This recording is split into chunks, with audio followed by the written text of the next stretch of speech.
Hey, Prime members, you can listen to Crime and Sports early and ad-free on Amazon Music. Download the app today. In the depths of an Atlanta forest, a clash between activists and authorities ends in tragedy. I'm Matthew Scher, and on my new podcast, We Came to the Forest, we expose the hidden truths behind a shootout that left one activist dead and countless lives forever changed. Binge all episodes of We Came to the Forest ad-free on Wondery Plus.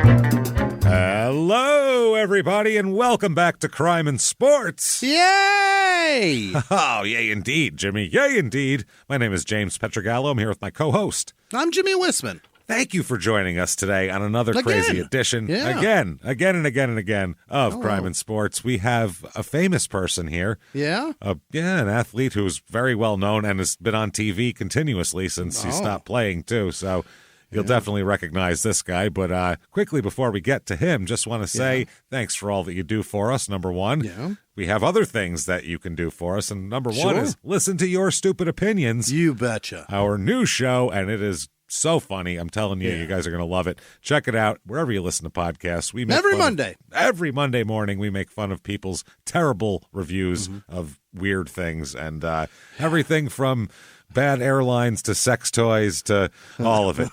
Trailer parks. It's very fun. So check that out. Definitely also listen to Small Town Murder. You certainly want to check out the virtual live show October the 26th for Small Town Murder. It'll be a good, creepy Halloween story. We are dressing in costumes that we think will make you laugh. We have some funny stuff. Be recognizable, we hope. Yes, we're gonna be a famous pair. Put it that way. It's gonna be real fun. To those of a certain age, you'll love it. Oh, you're gonna love it. So check that out. It's available for a week after the 26th. Also, you can watch it through Halloween. You can watch it 200 times over there if you want. Wherever you are in the world, it's there for you. So thank you for doing that. That's shutupandgivememurder.com/virtual live is where you get those tickets there. You also want Patreon, patreon.com/crime and sports. All your bonus material. You bet. Anybody $5 a month or above, you get access to everything. The whole back catalog, a couple hundred episodes of bonus stuff to binge on, and new stuff every other week. One Crime and Sports, one Small Town Murder. This week is no different. What we have this week for Crime and Sports, we're going to get back into with another part of players who like to pay for sex, which that was a very fun episode we did about 8 months ago, and there's more. So we're going to continue on with that through the late 90s and into today, and it's a lot of fun. When they get caught. It's fun. It's so much fun. And then for Small Town Murder, we are going to talk about the Manhattan, Montana serial killer that we covered on an episode. We're going to get into his whole confession about, confessing to killing 3 people and, or 4 people, actually. Yeah. And in the detail of it and all that. And it is just gnarly. It's a man a few hours before he goes into his cell and hangs himself. So he decides to come clean with all this stuff. It's wild. So we'll talk about all that. Patreon.com/crime and sports. And you'll get a shout out at the end of the show. You bet. Where Jimmie will mispronounce that name. Absolutely. While really, really wanting to get it correct. So it's a passion. It's a passion of his. He's been pursuing it for years now. It's amazing. If we ever stop this show, he's just going to be going through directories that he can find and just going, read the phone book. Wow. He doesn't care. So let's get into it this week with like I said, a very famous person, Warren Sapp. Hey. We all know Warren Sapp if you watch any kind of football because he's on shows all the time. They tend to take his opinion very heavily. He's very forceful. That's why. I think. He's forceful and he's humongous. So if you're not like a football player and you're in the same room with him and he's next to you going, I'm telling you, this is going to, you're like, okay, Warren. Yeah, sounds good. He's like a giant man and you've seen him play. So, he's strong and shit. So. He played dirty for the Bucs, obviously. But then he went and joined the filthiest team in the league and continued to do the same shit there in Oakland. He's known as a dirty player, mainly for one particular thing that he did that Packers player that offensive lineman that he absolutely blindsided on the other side of the field of something. Yeah. He didn't have to hit him and really and fucking hurt the guy. It was Jesus. That was a mess. So Warren Carlos Sapp. Carlos, unexpected there. Is that right? That was a shocker for me, I think. Yeah. So. Named after the baby in The Hangover. Named after Santana, maybe. He's born named after Charlie Sheen. December 19th, 1972. So maybe his his parents just huge fan of Black Magic Woman and couldn't help themselves. 19 what? 72. 72. I thought you said 92. Yeah, no, definitely not. He was in college by then. Yeah, he was already playing. So he's born in Plymouth, Florida, and he goes to high school in Apopka, Florida.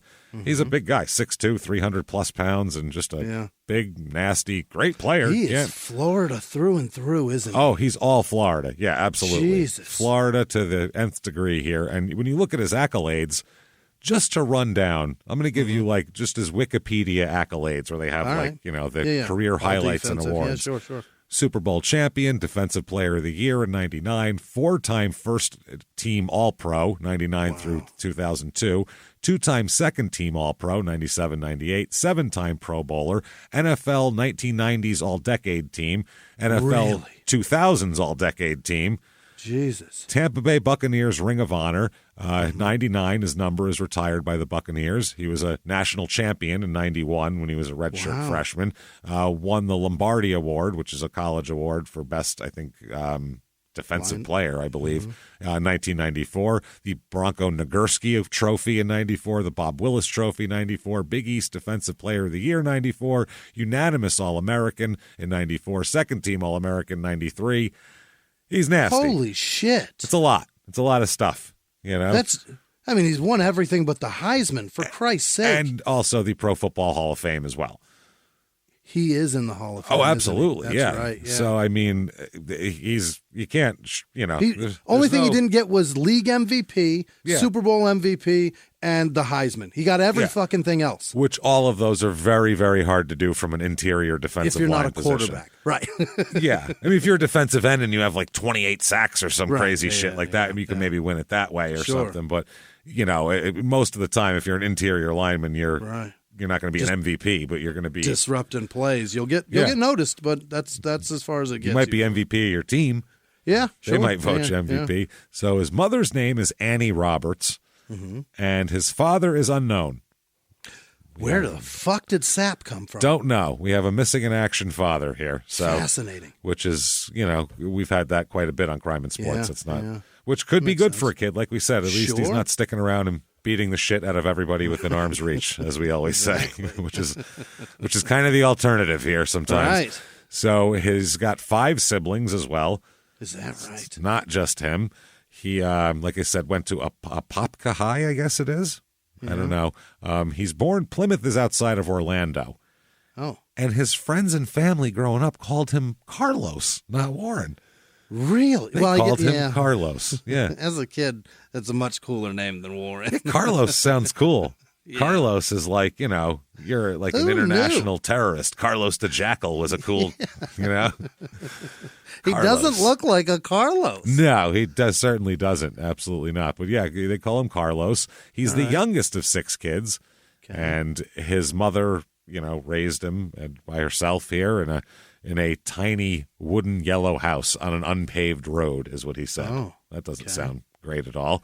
His mother would work 3 or 4 jobs. And, he said, though, the hardships weren't bad for him as a kid. No? Yep, he said, I had a very loving and caring mother. I had people around. I had a big family. I just took what I had and worked with it. Sometimes life deals you a dirty hand, and you just have to rearrange it.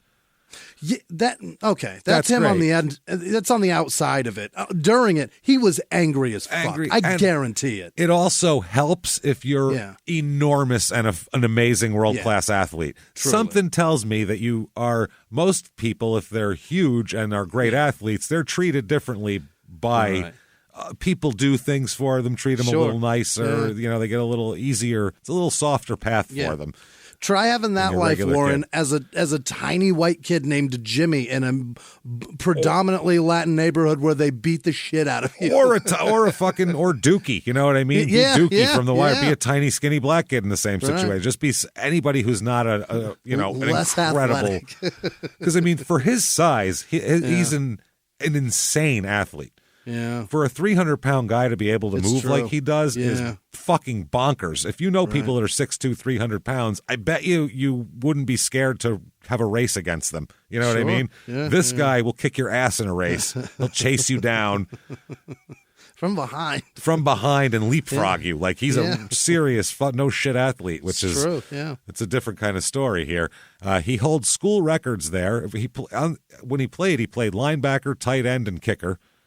Really? He was kicking. Yeah, he was kicking. Everything. A lot of the star players back then would kick because they just did it better than everybody else because they're bigger and stronger. He holds the school record for sacks, tackles for a loss, and longest field goal. Really? Yeah. He also played on the basketball team as a power forward. Jesus, that must have been. Oh, fucking hell. He backs you down. Who the hell played center? You're not getting back down. Boy, man, he's like talk about Charles Barkley plus some. Holy shit. That's incredible. In high school football, he tackled Johnny Damon in a game and knocked him out with a concussion. Yeah. Oh, that explains a lot. Future baseball player. I was going to say, if you've seen Johnny Damon at all and go, wow, there's something missing there in his eyes. A little vacant. Yeah. It looks like something's off, and he even looks goofy hitting and everything, and then somehow Craig beat the shit out of the ball, and you're like, that part works, but some other electrons aren't Feels firing like I can here. see the back of your skull when I look in your eye. Yeah, there's just something where you're dreaming of somewhere that's not here. You feel daisy. Yeah, you look like someone who's in a miserable marriage and they're just daydreaming out the window. How Could I it can get be away that from shot here? from Warren? Yeah, that's the one. Carlos. There you go. Carlos hit me hard. He also played for third base for the high school baseball team as well. Baseball, basketball, football. And set a team record with 24 homers in his junior year. Oh, I'm sure he did. Yeah. Jesus, oh Christ, he's strong. Holy Just shit. by throwing weight behind it. Yeah, but in football, though, he's one of the best players in the state.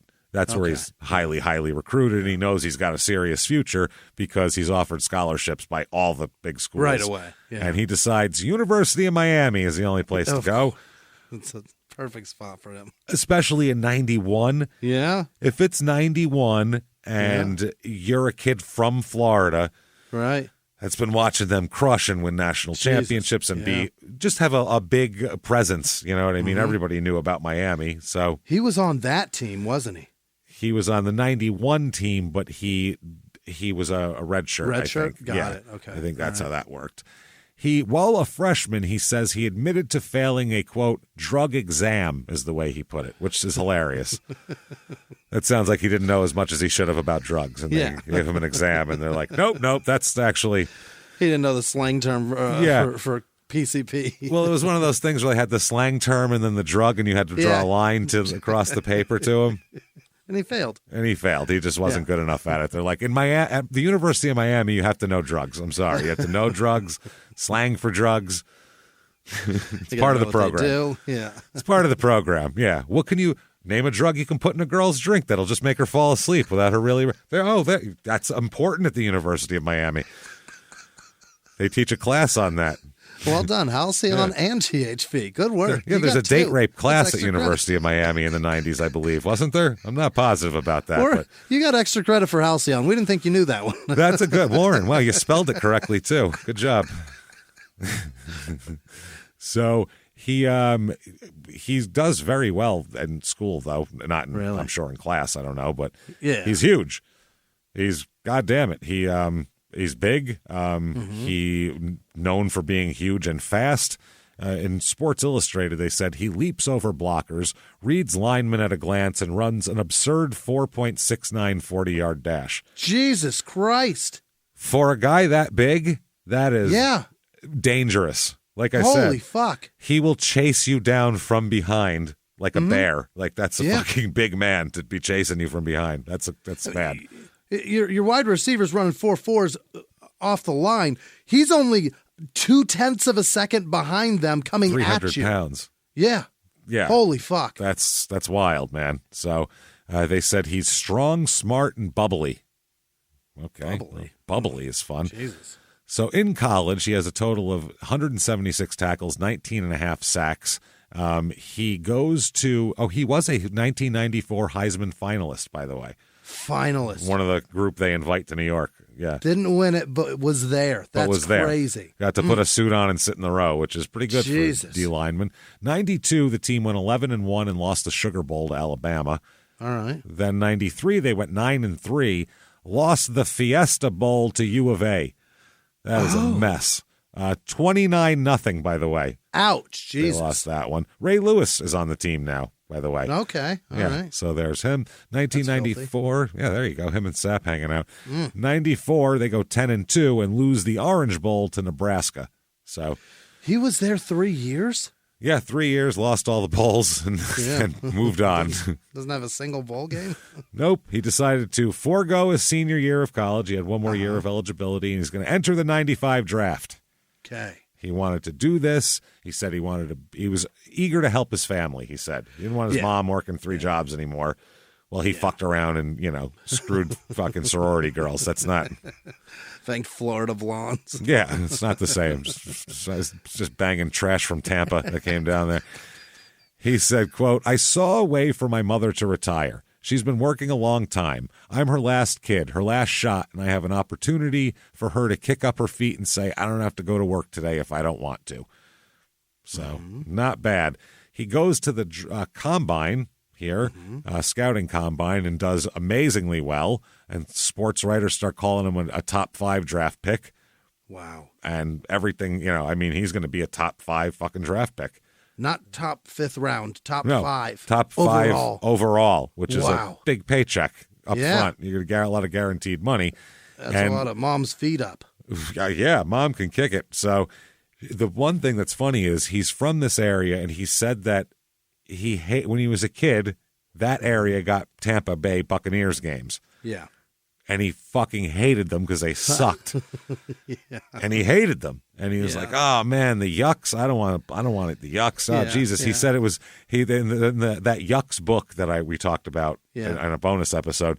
He said that around this time, when he was a kid, he would pray every week. He was a Cowboys fan growing up. Yeah. So he said every week he would pray that there would be some accident where the satellite would get messed up where the Bucks were playing and they'd have to cut to the Cowboys game. But every damn week when they're on the road, there they are, fucking Bucks.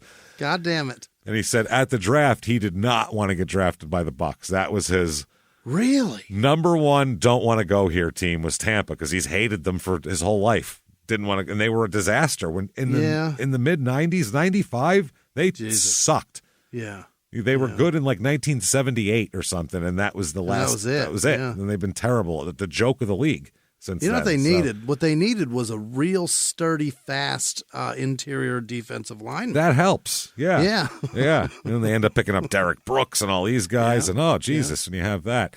Then a couple weeks after the combine, when he's going to be a top 5 pick, and all couldn't be looking better for Warren. Yeah. There's all sorts of rumors surfacing that he had tested positive for cocaine and marijuana in college.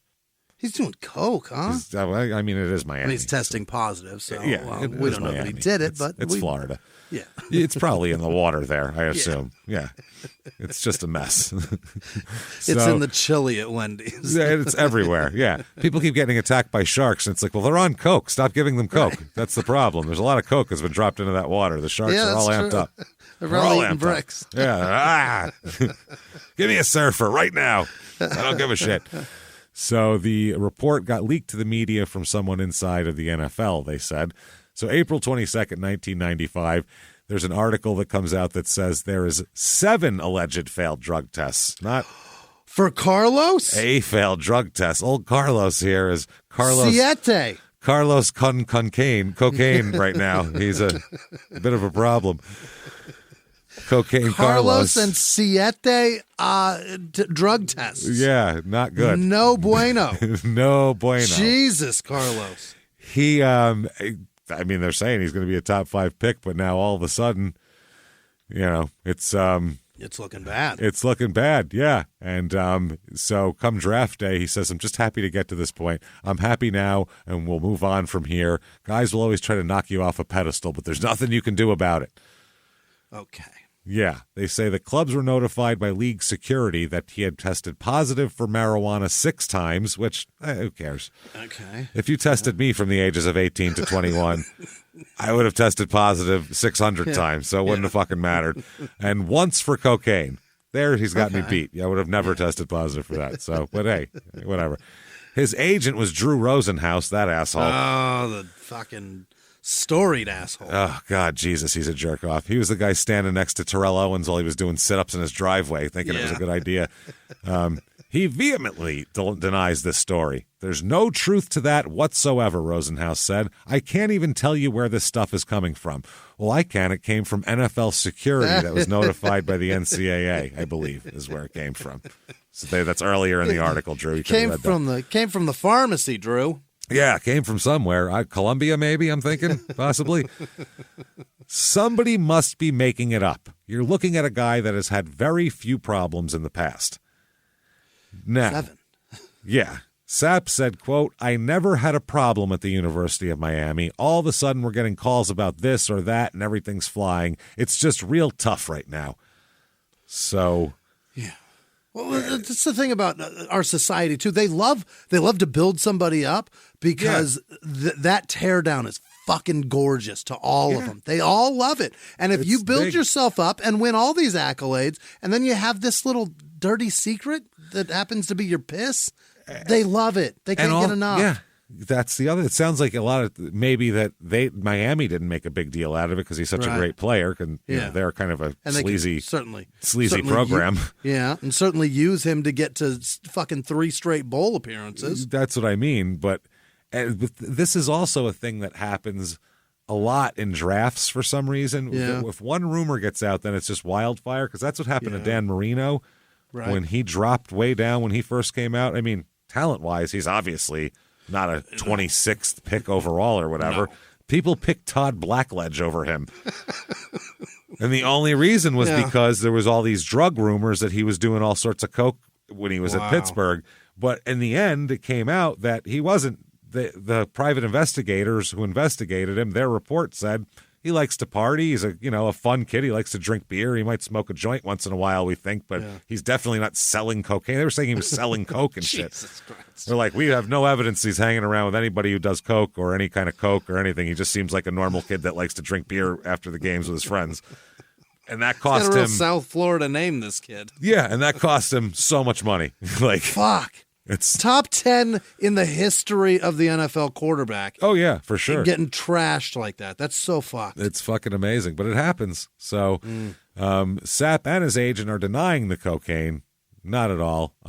He said, but all they're denying is the cocaine. They're not saying anything about the weed, which who cares? Honestly, if we're all adults here, if it's not like...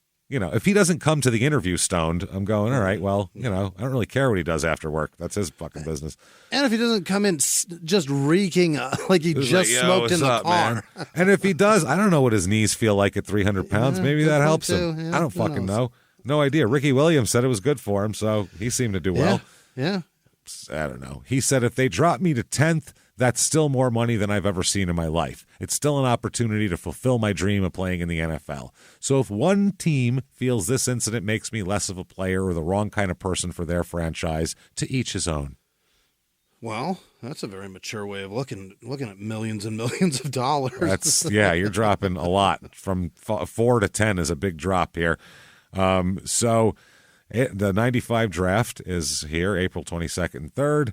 And okay, here we go. This is, by the way, just a little snapshot of the 95 season here. For 95, Offensive Rookie of the Year that year was Curtis Martin. Oh. Defensive Rookie, who turned out to be a great player for a long time. Great running back. Defensive Player of the Year, Hugh Douglas was a defensive player. Obviously. I think he was a linebacker. You have the Offensive Player of the Year that year, Brett Favre. Defensive Player of the Year, Bryce Paup, the Green Bay linebacker. Wow. He was nasty. Yeah. Passing leader, Brett Favre. Rushing leader, Emmitt Smith. Receiving leader, Jerry Rice. That's what you Unbelievable. Like, wow, that's fucking awesome. Number 1 overall pick, 1995, Jimmie. Randy Moss? Kajana Carter. What? Yeah, Bengals? Randy Moss, when he got picked, I think it was 98 or 99, he dropped down because all his bullshit. He was like, yeah, that's how the Vikings got him, like in the 20s. Kajana Carter, was that the Bengals? The Bengals running back, absolutely, out of Penn State here. Another Penn State fucking bust. Blair Thomas before that, just kept coming. Number 2 overall, though, is a Hall of Famer, Tony Baselli. Oh, wow. Jacksonville's first franchise pick ever, and they picked a good one. Number 3 overall, Air McNair, baby, Steve McNair. No kidding. Oh, rest in peace, motherfucker. Tennessee, yeah, man. Michael Westbrook, Kerry Collins, number 5 to Carolina. Oh, Jesus. Oh, yeah, man, look at all this. Joey Galloway. He's dropping this far? Number 10, San Francisco, is J.J. Stokes. Number 11, Minnesota, Derek Alexander, a defensive end they take. How far did he go, James? Number 12, Tampa. They pick Warren Sapp finally. Right. Jesus. He said 10 like worst case scenario. He goes, even if I drop to 10, I mean, I'll be all right. 12 was That's like the worst day of his life. Yeah. Number 12 and to the team, the least wanting to go to team. Yep, the one I don't want to go to. Thanks.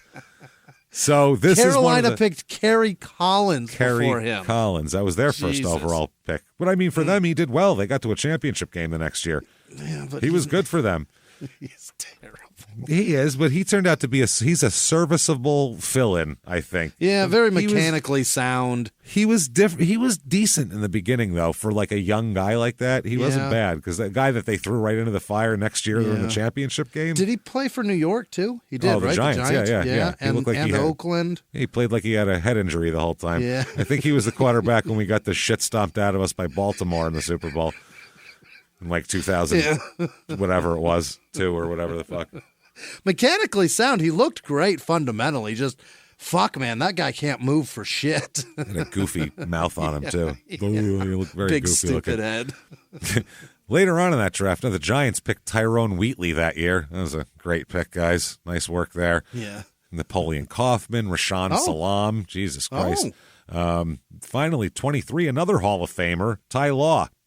Oh, shit. At 23. And then Tampa doubles up in the first round. Really? This is one of the greatest defensive drafts since that early Pittsburgh Steelers draft in the early 70s when they got like Jack Lambert and Joe Green and fucking L.C. Greenwood in one draft or whatever it was. They get Derek Brooks at number 28, Tampa. In the first round, they got Derek Brooks and Warren Sapp. 2 Hall of Famers in the first round they got. Unbelievable. That is not bad. 4 Hall of Famers in the first round, and they got 2 of them. So pretty goddamn impressive, that's by them. Good drafting. Cordell Stewart went that year in the second round. Other guys. Wow. Curtis Martin was a 3rd rounder that year, by the way. Steal for the Jets. Steal, New England. New England got him first? New England had him for a few years first, yeah. Holy. He's a Hall of Famer, by the way, so not too shabby at all there. I'm trying to look no more Hall of Famers. So, yeah, he wasn't happy. He was a little upset, Warren. He's a little bit pissed. Yeah. That's a lot of money that he just threw away. Only the most garbage franchise in the league will take me. Great. The NFL even quickly denied the cocaine allegation, but apparently it was out there, and once it's out there, it's done. So he was upset, man. He was very upset. He said, I brought 6 people, my mom, my grandpa, my stepfather, my 2 brothers, and my aunt and my uncle. So it was 7. The lucky 7. The NFL from 95 to 2013, this is later on, the money's gone up a little bit, so they have a couple extra expensive rooms on the corner for current draftees bringing over 20 people to New York. They weren't passing invitations like that out in the day, so he apparently had to pay for some of his shit here. So it's wild, man. Sapp said, you don't remember that 1995 draft? You don't remember Jets fans screaming, we want Sapp, when they got Kyle Brady and booed him? Yeah, Kyle, not a good choice. Could have had Sapp. You got Kyle Brady. Jesus. Yeah. Behind the closed doors of government offices and military compounds, there are hidden stories and buried secrets from the darkest corners of history. From covert experiments pushing the boundaries of science to operations so secretive they were barely whispered about. Each week, on Redacted, Declassified Mysteries, we pull back the curtain on these hidden histories. 100% true and verifiable stories that expose the shadowy underbelly of power. Consider Operation Paperclip, where former Nazi scientists were brought to America after World War II, not as prisoners, but as assets to advance U.S. intelligence during the Cold War. These aren't just old conspiracy theories. They're thoroughly investigated accounts that reveal the uncomfortable truths still shaping our world today. The stories are real. The secrets are shocking. Follow Redacted, Declassified Mysteries on the Wondery app or wherever you get your podcasts. You can listen to Redacted early and ad-free right now on Wondery Plus. Have you ever gotten a message out of the blue? Maybe you ignore them. Or maybe you end up in conversation. Maybe they tell you about an amazing offer. I can really show you how to make some money. And maybe that gets you into a lot of trouble. But this isn't a story about people like you, the people receiving these messages.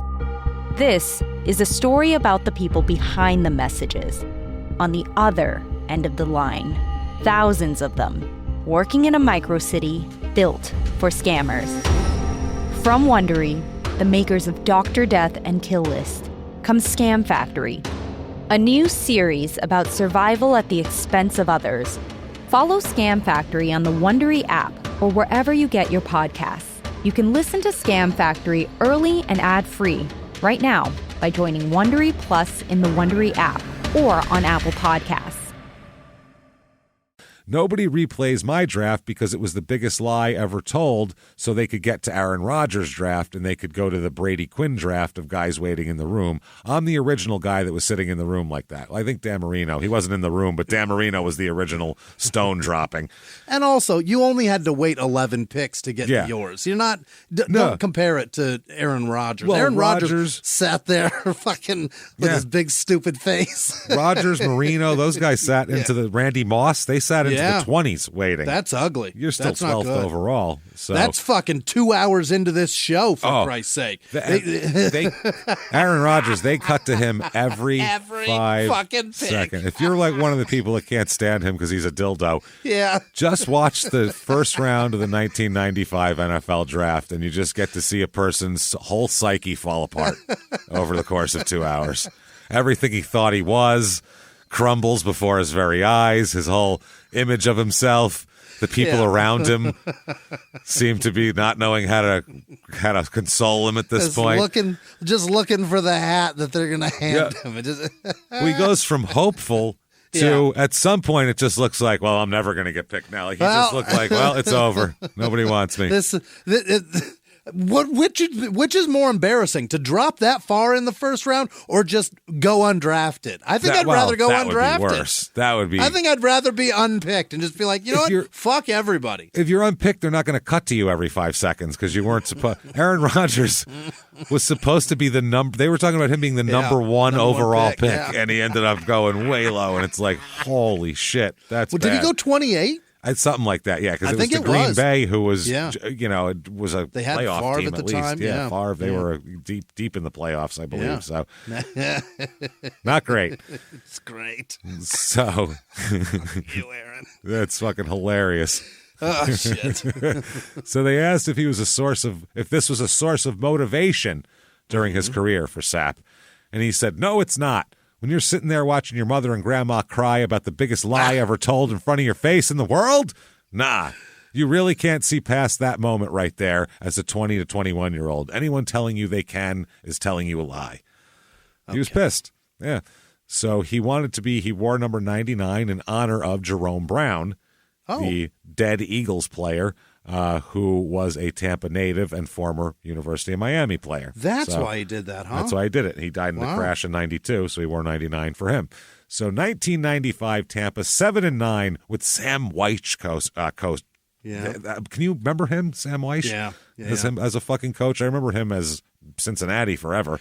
I think is he still, or is he dead? I think he died a few years ago. He might be dead. I think he died of cancer a little while ago. You might be right. But yeah, Wyche was a good coach he coached fucking Cincy forever, and then went to Tampa, and then I think he was one other place, and then kind of was he's a mainstay in the NFL for so long. Yeah, he was around forever. Forever here. So this team, not much to talk about, honestly. For these, it's really just a hodgepodge of shit. 4-12? This team, 7-9. Oh, 7-9, and just kind of It's not so bad. It's not so bad, but there's not a lot of Casey Weldon was one of their quarterbacks. I think that was a Florida State guy. And was this when they had, I'm trying to think who they had here. Trent Dilfer started all the games. That's right. Trent Dilfer. Wow, he was their number one pick the year before. Yeah. So Dilfer, and they did better this year in the draft. So that's good. Good for them. He starts 8 games that year, Warren does. Plays in all 16, has an interception for with a 5-yard touchdown return, I guess. Wow. Go down in their end. Pick 6 on the 5-yard line? Pick 6 on their 5. So a forced fumble and 3 sacks. So not bad. Does pretty damn well. Not bad. Makes $390,000 salary, but $2.3 million in a bonus that year. Okay. So a signing bonus. Not so bad. No. Next year, 96, first year of Tony Dungy. Okay. Not bad. He steps into having just drafted 2 Hall of Famers the year before. That's good for him. And then Dungy's a great defensive coach. So you're going to end up with something there. That team was all defense, the one that won the Super Bowl and everything. Low-scoring, grinding games. Grind your ass out. So they're 6-10 this year. Not amazing. If you remember those Tampa teams, they really weren't. Warren plays in 15 games, starts 14 of the games, has 9 sacks and a forced fumble. Pretty damn good for and they're still running the tackle. White and creamsicle, yes?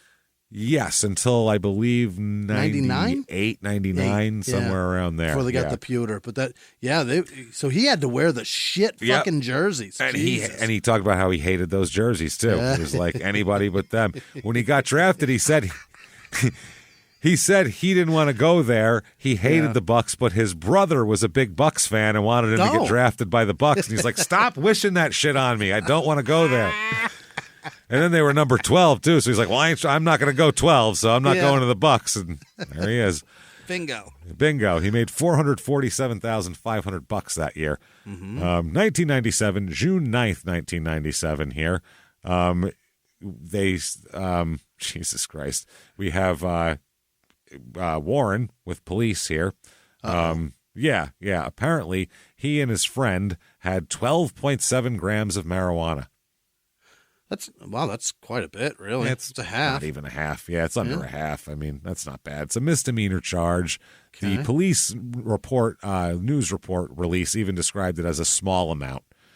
Yeah, as an NFL player with that kind of money, he could have had a lot more than that. That's what I mean. Obviously, that was just a couple. Yeah, it's a few blunts.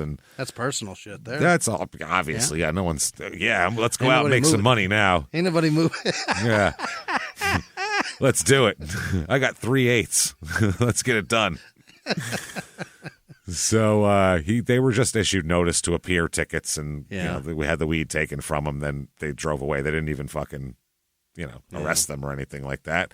So they're talking about in the paper, they said, quote, "That's too bad because until Saturday afternoon, Sapp, a nice kid, the kind you end up pulling for, had made everybody forget the dark part of the day he was drafted. That afternoon in 1995 when he slipped down the first round in several tax brackets because of NFL security report that linked him to several failed drug tests." Almost forgot about, that one thing. That little thing. It's very easy. They really tried. They really wanted us to forget. Almost made us forget about that time where we remember everything. Like a stone in the draft. Sapp admitted to 2 positive tests for marijuana after the Bucs took a chance. He talked of proving people wrong, about how Tampa Bay could test him 5 times a day. Warren Sapp was positive about his future. "My actions will show you." Sapps were we? They say now. No, Warren Sapp did show us. He showed us so very much last season, his second. He led his football team in sacks and sass. Oh, for Christ's sake. Fucking reporters annoying. How many S words can you find? It wasn't hard to see a Pro Bowl in his future, and he led in other ways. Draft day far behind him, he let his guard down. He was a savage tackle followed by a impish grin and a delicious quote. Jesus Christ. What the fuck? Teammates rallied to that style and smile, as did cameras and notebooks. Who can forget Sapp after the Bucs beat Washington late last season? Quote, "We just opened a can of whoop-ass on them." There wasn't much to not like about Warren Sapp, and there still isn't. He's just quoting wrestling at that point. It's 97. It's perfect for that. He's quoting Steve Austin now and fucking The Rock, which The Rock played on the same. They played together right probably, so that would make a lot of sense. He was going to help make the new Bucks something that the new Bucks never are. The new Bucks. That's funny. Okay. Rich McKay would look smart and Tony Dungy would look righteous with whoop-ass Warren, and they still might. Who remembered positive tests? Who remembered draft day? Now the question has changed. Who doesn't remember? Yeah. Oh, my God. I'm going to remind you every paragraph. And then they talk about how Tony Dungy is I'll just keep reading because this reporter's a dickbag. So it says, what must Dungy think? Not even a misdemeanor will sit well with Mr. Dungy, who now tests negative for any traces of Taiji Armstrong.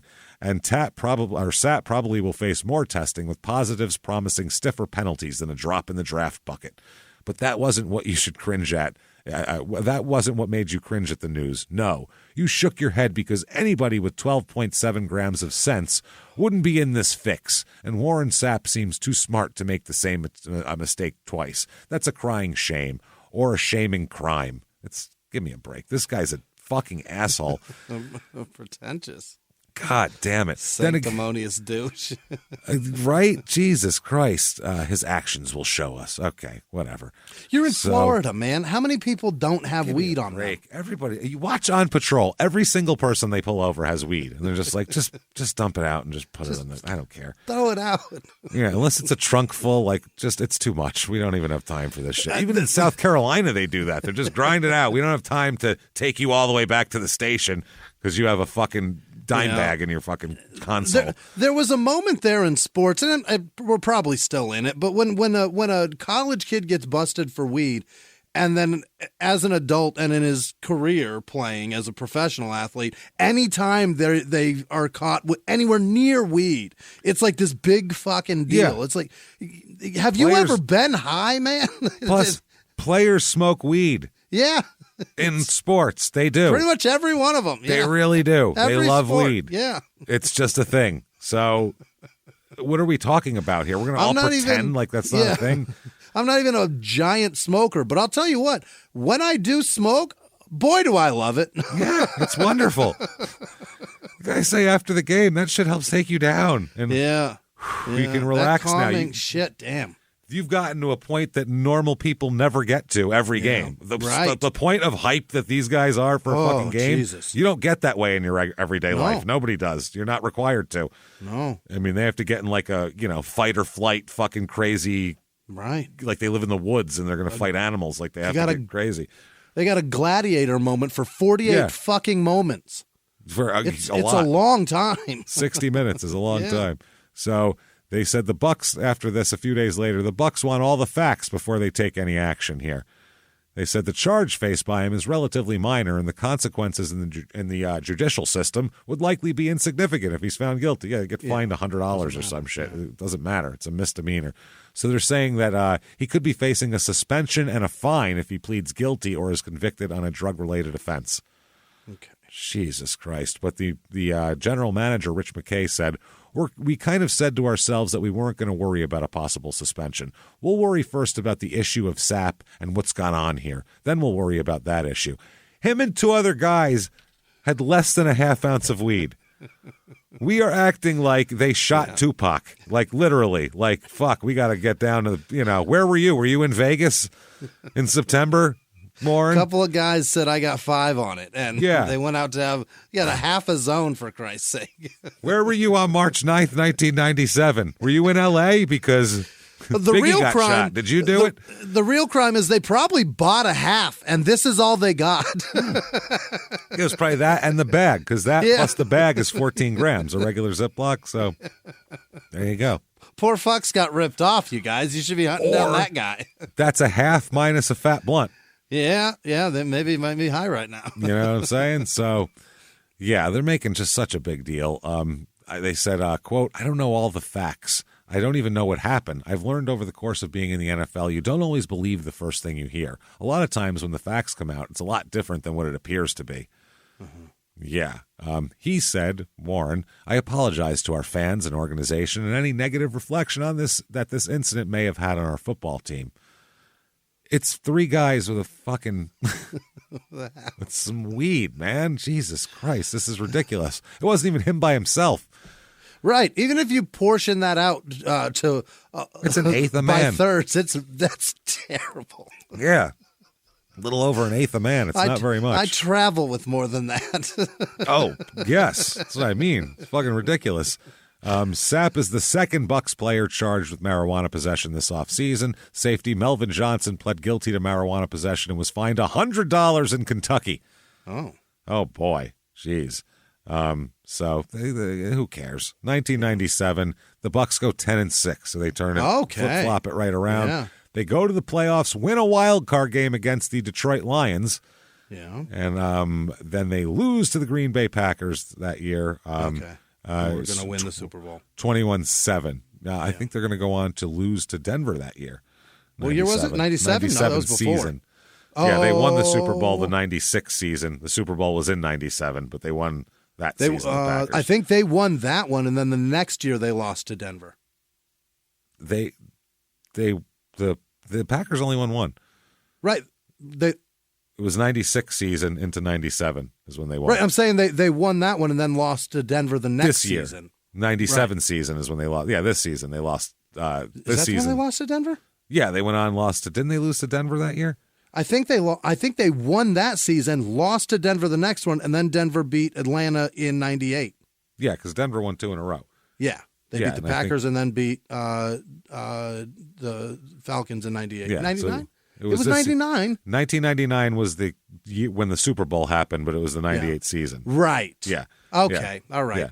Yeah. Now, right. Okay. So I'm parsing time. Yeah, because it happens in February, so it's confusing. Right. That's the You're problem. Right. Yeah. So this season, this was Packers going and losing to Denver this year. Got it. So okay.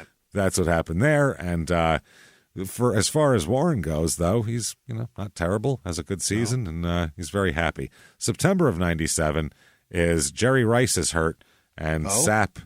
Yeah, the Niners will not ask the NFL to review the hit by Warren Sapp on Jerry Rice that resulted in a season-ending knee injury for Jerry Rice. You dick. Fucked up Jerry. You don't fuck up Jerry Rice, man. You hurt Jerry? You do not hurt Jerry Rice. You just don't. How dare you? He had a streak of 189 consecutive starts, Jerry Rice. That was the hit that ruined that? That's what broke his kneecap or whatever, and then he fucking... And then he just fucking stopped after that. Fuck, he played... No, he played for fucking another 8 years or something. He played for the Raiders. He played for... yeah. He played all for sorts Denver. of people. Christ. Yeah, he moved around a lot. Yeah. So it was wild. So he had surgery to repair an AC or an anterior cruciate ACL and MCL. Yeah. He got all fucked up here.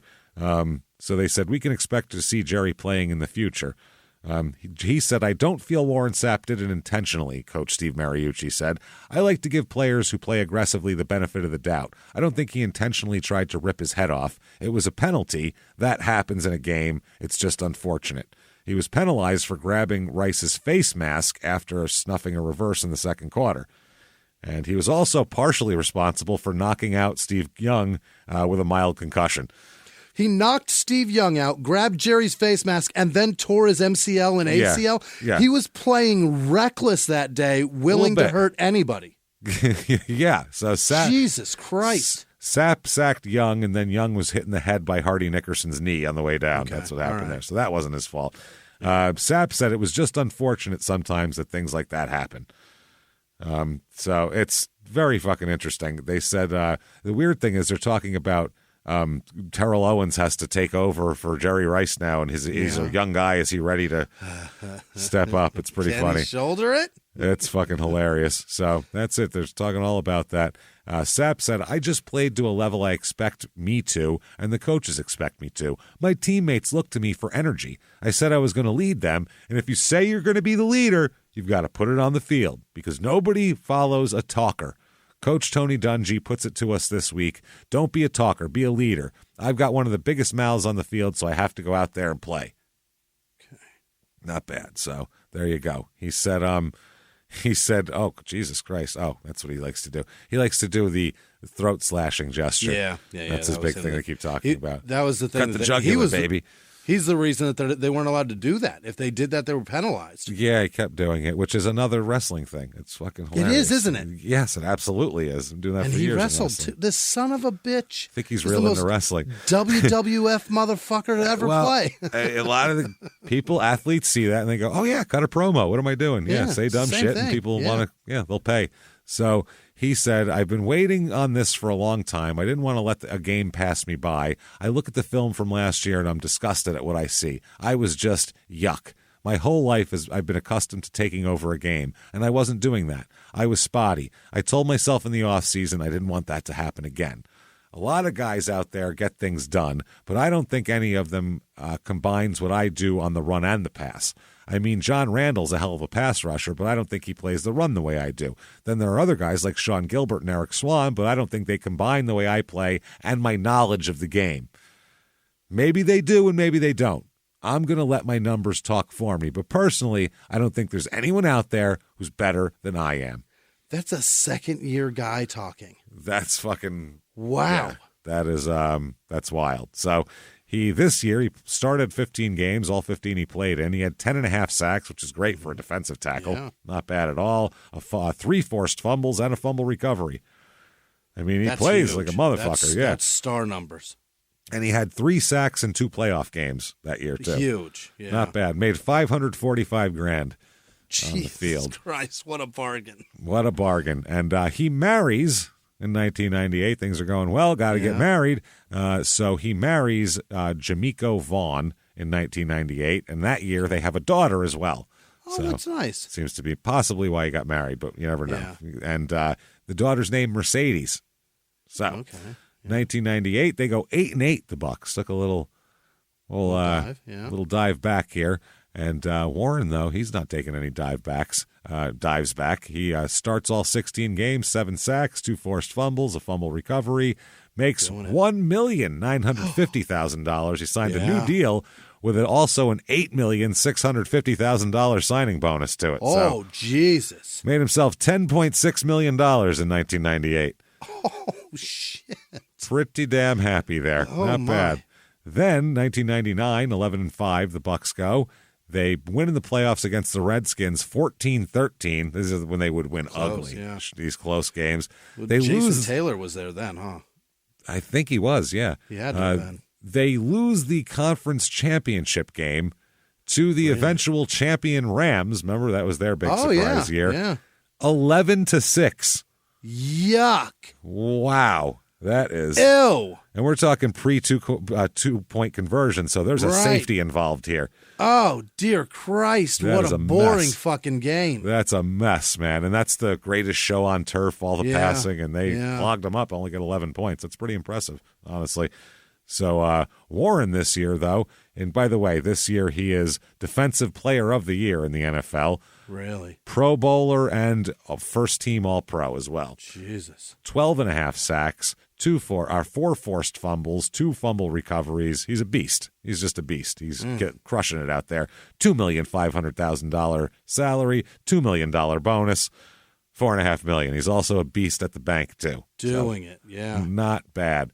March 1st, 2000. Oh. He and his wife, season. Yeah. they birth a son. Uh-oh. Is it Carlos? Warren Carlos Sapp Jr., my friend.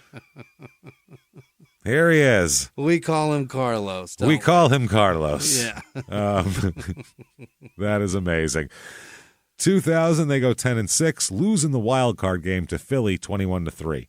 There. Okay. That's not, there's no shame in that. That was Donovan McNabb. That's shit. But they were good back to then. The Super Bowl. Yeah, they were nasty back then. He's 3rd in the Defensive Player of the Year rankings. He's a first-team All-Pro, Pro Bowler, 16.5 sacks out of the defensive tackle position, which is pretty fucking impressive. Not too shabby here at all.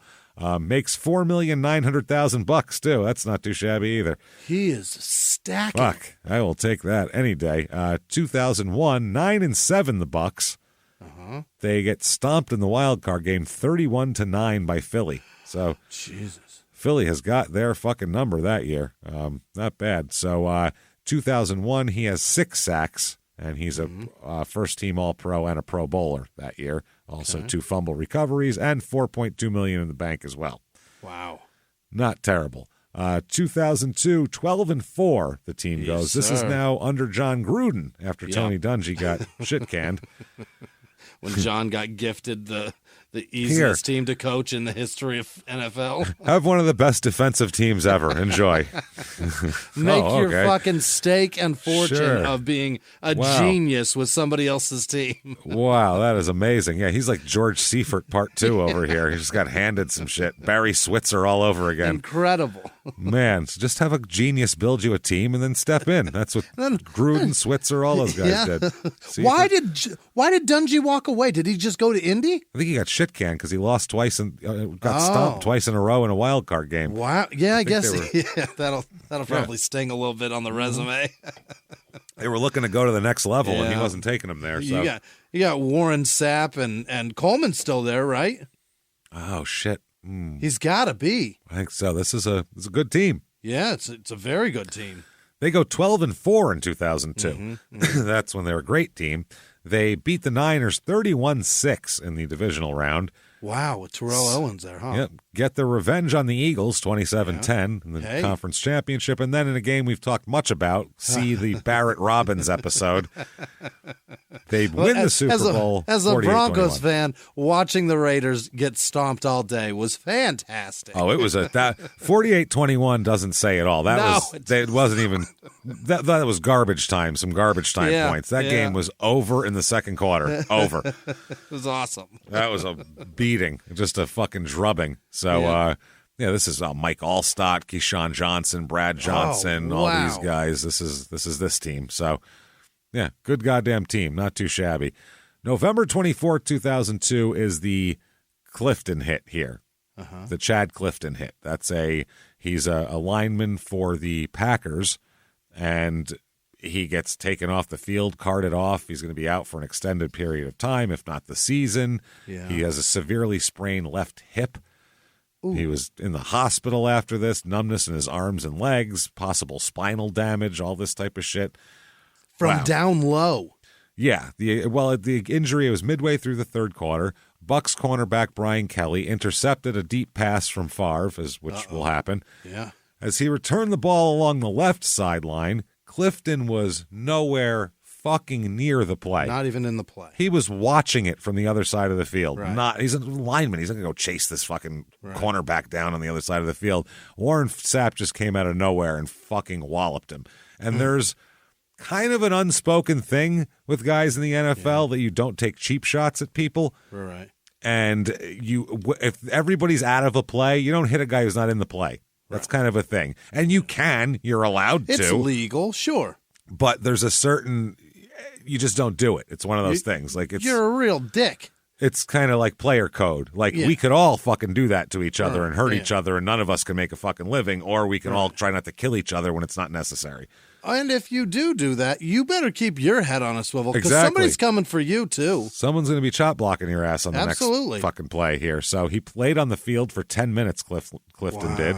As he was attended to the medical staff. He showed some movement in his extremities, but was then lifted off the ground on a backboard and everything, because they didn't know what was wrong with him. Carted off in an ambulance and the whole fucking deal here. So Packers coach Mike Sherman approached Sapp. This was caught on TV cameras after the game, because they follow the coaches after the game and they go talk to each other. He went right to Sapp, Sherman did, and he said, that was a chicken shit play. Yeah. He went right in his face and said, it's a chicken shit play. And then Sapp screamed, you talk tough, put a jersey on. Yeah, beat up a coach. Oh, my God. Which is funny. That's a Warren. That's funny. Then he called Sherman a lying, shit-eating hound. Okay. He said, if I was 25 years old and didn't have a kid and a conscience, I would have given him an ass-kicking right there in the 30-yard line, is what Sapp said. Sure. Oh, really? Yeah. Sherman said the joviality that existed after the hit when a guy's lying on the ground with numbness in his legs and fingers, I just thought that wasn't appropriate for any NFL player. So he was like smiling about it? Yeah, they were just kind of fucking farting around on the field there. And I think that quote's from Sherman. If I was a 25-year-old that didn't have a kid and a conscience, I would have given him an ass kicking on the 25-yard line. I think that's Sherman that said that. I hope that's Sherman, because if Warren said that about... He is 25 years old, but he does have a kid and maybe a conscience. I don't know. So that could go either way. November 26th here, he's still fucked up now. He's in the hospital still, Clifton. Mike Sherman describes a massive collection of blood in his pelvis. Jesus. Where the front and back ligaments were separated. What? Yes, that is. He blindsided him, so he couldn't brace for it at all. Separated ligaments from the bone. When you see the hit, you're like, oh, Jesus Christ, it's not cool. Right in the hip, huh? It just fucking bent him in half because he didn't see it coming. Him. So you have to be able to, have some sturdy yourself. Yeah. Man, Stevenson, one of the players here, he said, when you're out there on the field, you need to be expecting something at all times. Be on guard. When you relax like I did, that's when you can get hurt. He said, but as far as league legislation, I don't know what can be done about it. You can't really do anything about it. Like I said, that's a player code thing. That's all it is. Gruden called the block an aggressive play, but thought that Sherman's aggressive actions were inappropriate.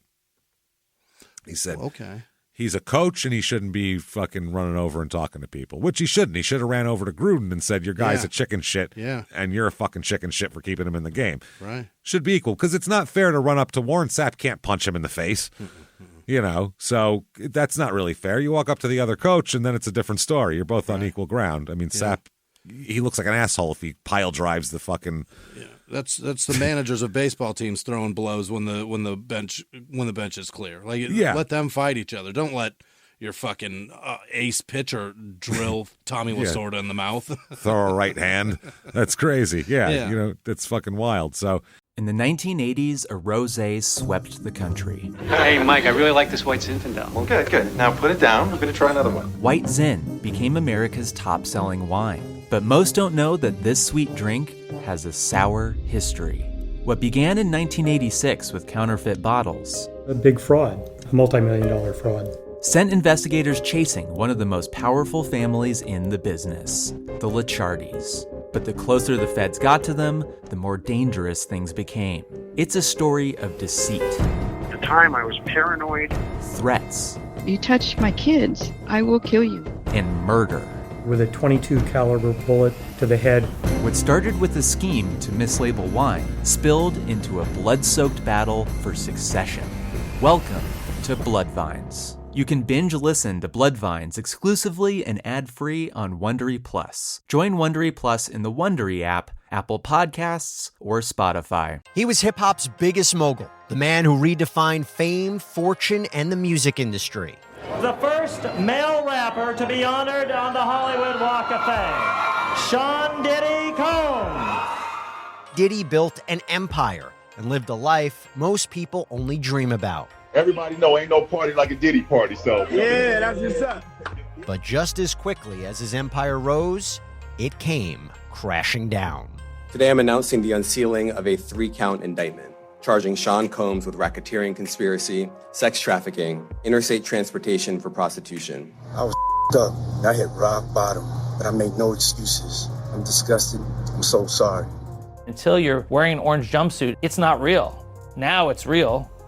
From his meteoric rise to his shocking fall from grace, from law and crime, this is the rise and fall of Diddy. Listen to the rise and fall of Diddy exclusively with Wondery Plus. A few miles from the glass spires of Midtown Atlanta lies the South River Forest. In 2021 and 2022, the woods became a home to activists from all over the country who gathered to stop the nearby construction of a massive new police training facility, nicknamed Cop City. At approximately 9 o'clock this morning, as law enforcement was moving through various sectors of the property, an individual, without warning, shot a Georgia State Patrol trooper. This is We Came to the Forest, a story about resistance. The abolitionist mission isn't done until every prison is empty and shut down. Love and fellowship. It was probably the happiest I've ever been in my life. And the lengths we'll go to protect the things we hold closest to our hearts. Follow We Came to the Forest on the Wondery app or wherever you get your podcasts. You can binge all episodes of We Came to the Forest early and ad-free right now by joining Wondery Plus. He said, nobody really wants to hurt somebody to end somebody's career. It's just one of those plays like, was it necessary? You just need to be on guard at all times. That's Dwight Stevenson. So Warren played like that, where it was like it felt like he was trying to end careers. Yeah, he played very University of Miami football. Yeah, sure did. Is what he played. That's the best way to describe it. I don't know how else to That's say. Jerry Rice's fucking knee. Yeah, I mean, but he's also a great fucking player. But when you're he's like Ndamukong Suh. When you're a great player, and you're willing to cut corners a little bit, that's fucking dangerous. Yeah, and Donald the same way. Yeah, exactly. There's a lot of guys very like similar. Yeah, that are you so don't great. have to. They you don't can have impose to. your will on every play, but they're so competitive. They're going to try to get that edge. It's whether they're in the play or not. They're trying to hurt somebody. And kind of to play devil's advocate to them, if they were a smaller, scrappier guy playing like that, everybody would love them. They'd fucking love him. He'd be that. What was his name in Chicago in the early in the early '80s?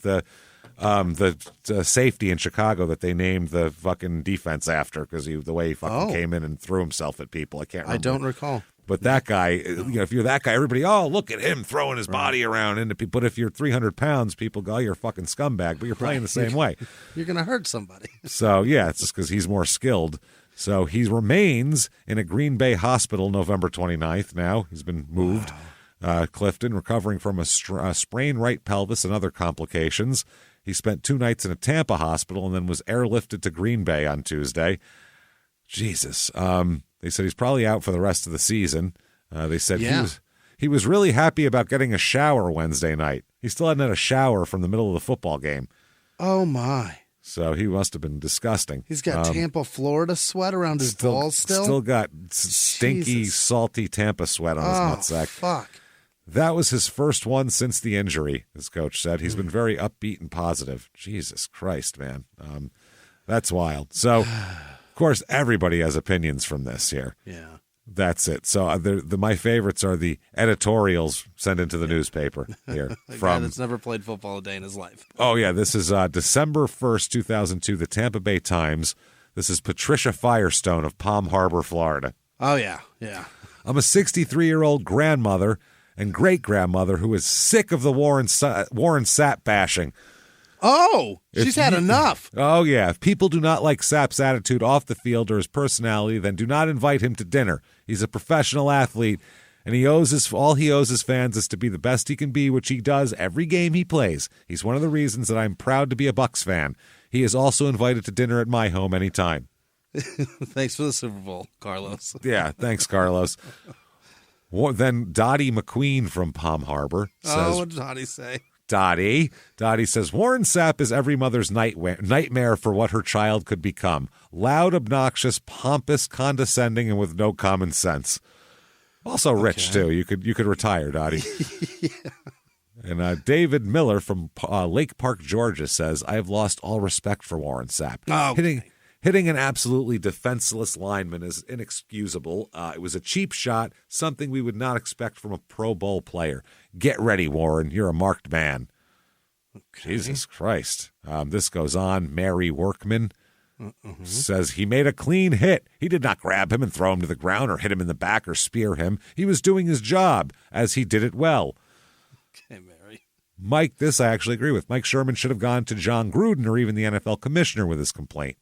Okay. That I agree with. That's Mary Workman via email. Ooh. Oh. Getting fancy back then. She fired up the Hotmail for this one. Jesus Christ. They said, another guy says, the only legal thing about Warren Sapp's hit on Chad Clifton was it met the NFL's definition of a block. Every other aspect of it was disgraceful. Sapp knew Clifton wasn't looking, wasn't a part of the play, and wasn't expecting to be struck by a 300-pound missile. Sapp's intent was to injure Clifton, and he carried it out. That's fucking fair. Disgraceful exhibition, all this type of shit. Yeah. He's a loudmouth, cheap shot artist. And Buzz Krabs says, okay. Buzz Krabs is his name. Krabs from Hudson. December 5th, 2002. Clifton has not walked since his pelvis injury here. It's been a while. Wow. Yeah, that's interesting. December 23rd, 2002. He apparently is skipping around skipping that he does. Warren is? Pre-game skipping. Yeah, during the warm-ups here. Yeah, with his headphones. Yeah. Mm-hmm. He skipped among the Pittsburgh Steelers players as they warmed up. Now they made a rule that you can't. Since this I think he's probably the reason why you can't pass a certain yard line now. Steelers running back Jerome Bettis shoved him, touching off a heated argument between the two teams. Yeah, stay out of our fucking area. Get over to your side. Yep. Sapp was not fined, but he says that's all this is about. In my 9 years in the league, no one has been fined for verbally abusing officials. It's unprecedented. Okay. So he also said the Steelers were paper champions. Okay. He's very pissed off. Yeah. Yeah. So that year he has 7.5 sacks anyway. So whatever. Later on. So 2003, they have 2 more children apparently. Or really? No, they don't. No, not 4. I'm sorry. They split and they have 2 children. They split up, him and his wife. They're divorced. I misread my own shit. Yeah, and he has 2 children. So 2003, 7-9 the Bucks are. Not quite the same. They don't make the playoffs. Yeah, it's goes downhill from there. October 6, 2003, against the Colts on Monday Night Football. He is scolded for skipping through and disrupting the Colts, who were spread out on the field stretching during warm-ups. Fucking with Peyton Manning. Yeah, he likes to do it on national television, and this was also Tony Dungy making his return to Tampa. Oh, okay, and all that kind of shit. So October 12th, he says that, quote, they talk about him, he drew a $50,000 fine, apparently, here, because he ran onto the field, bumped into an NFL referee, and drew the $50,000 fine. Yeah, you can't do that. Can't bump into refs. He said, quote, it's a slave system. Make no mistake about it. Slave masters say you can't do it. Don't do it. They'll make an example out of you. Okay. All right. I mean, listen, I'm not black and Jimmy's not black, so we can't really. We not can't a lot of really comments weigh I in can on make, that. except I don't know many millionaire slaves. Well, I will say this: if you give me like $20 million over like 4 years, you can tell me a lot of things. You can tell me who not to bump into, and I'll listen. That's all. I mean, that's tell just me a lot of things not to do. Like I said, won't do I'm not black. Maybe it's different. If I don't know, and I don't know. Like I said, the dynamics, the league's history is pretty fucking pretty gross. Let's be honest here. But in 2003, if you're a defensive lineman that's making a lot of money and is a Super Bowl hero, I mean. I don't know. It's one of the over a certain amount of time. I'll make a giant shade under $20 million. There's a lot of things. Big shade. That's a big. It's a lot of shade you just shaded over there. It's in between what you're making and more than $20 There's million. A lot of rules I gotta follow to get that tiny minuscule amount of money. That's what I'm saying. And you better fucking believe I'm doing every last one of those rules. We gotta follow a lot of shit on here. Not one of them includes bumping into people, but guess what? I still won't bump into people. Yeah, that shows. I don't ever like bump into the sound guy. Just bump him, knock him over, and be like, "What's up?" Yeah, I'm not knocking the stage manager off the stage. Just this is my stage, that's bitch. Right. I own this motherfucker. Out. I'm gonna go skip through a TI concert that's next door or something. Yeah. It's a little odd to say that from your mansion is the only difference. Right. Yeah. Because he's not talking about like less like affluent people who are being hurt by this, or like, you know, they pay non-star black players less like they used to do, and so that's not what he's complaining about. He's saying that they told me I'm not allowed to bump into a referee. What a which slave is a system. Completely different argument. Yeah, I'm being whipped around here. Yeah, there's a lot of arguments to be made. That's not the one for what he's talking about.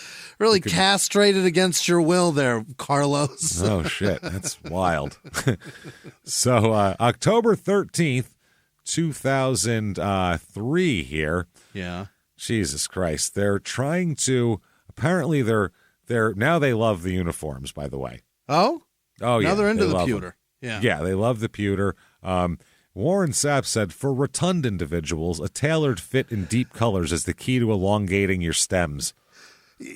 Oh, yeah, black is slimming. That's what you just said, you fucking jerk. Or dark pewter or whatever the fuck. Whatever. Yeah. So October 23rd, 2003, Gruden is concerned about the perception of Warren Sapp all over the place. It's the perception of him. Yeah, he plans to talk to Warren Sapp. Oh, he's going to sit him down. He's going to sit him down here because he doesn't like, I think he's going to tell him, like, there's a very easy way to not be perceived like you're being perceived. Uh-huh. And maybe you could do that, you know.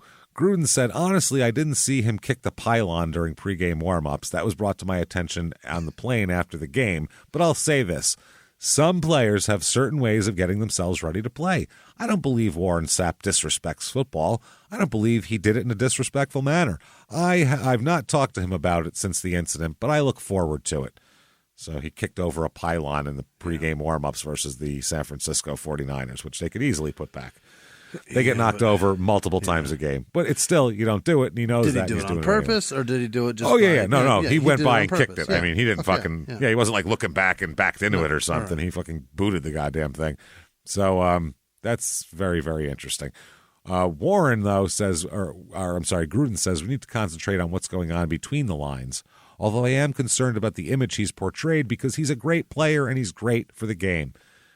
On the field, yeah, except for the cheap hits, I mean, he plays as hard as he fucking can. I got to give him that. He doesn't take plays off. He's not one of those kind of guys at all. He earns his fucking money. So he said two situations are alike anymore.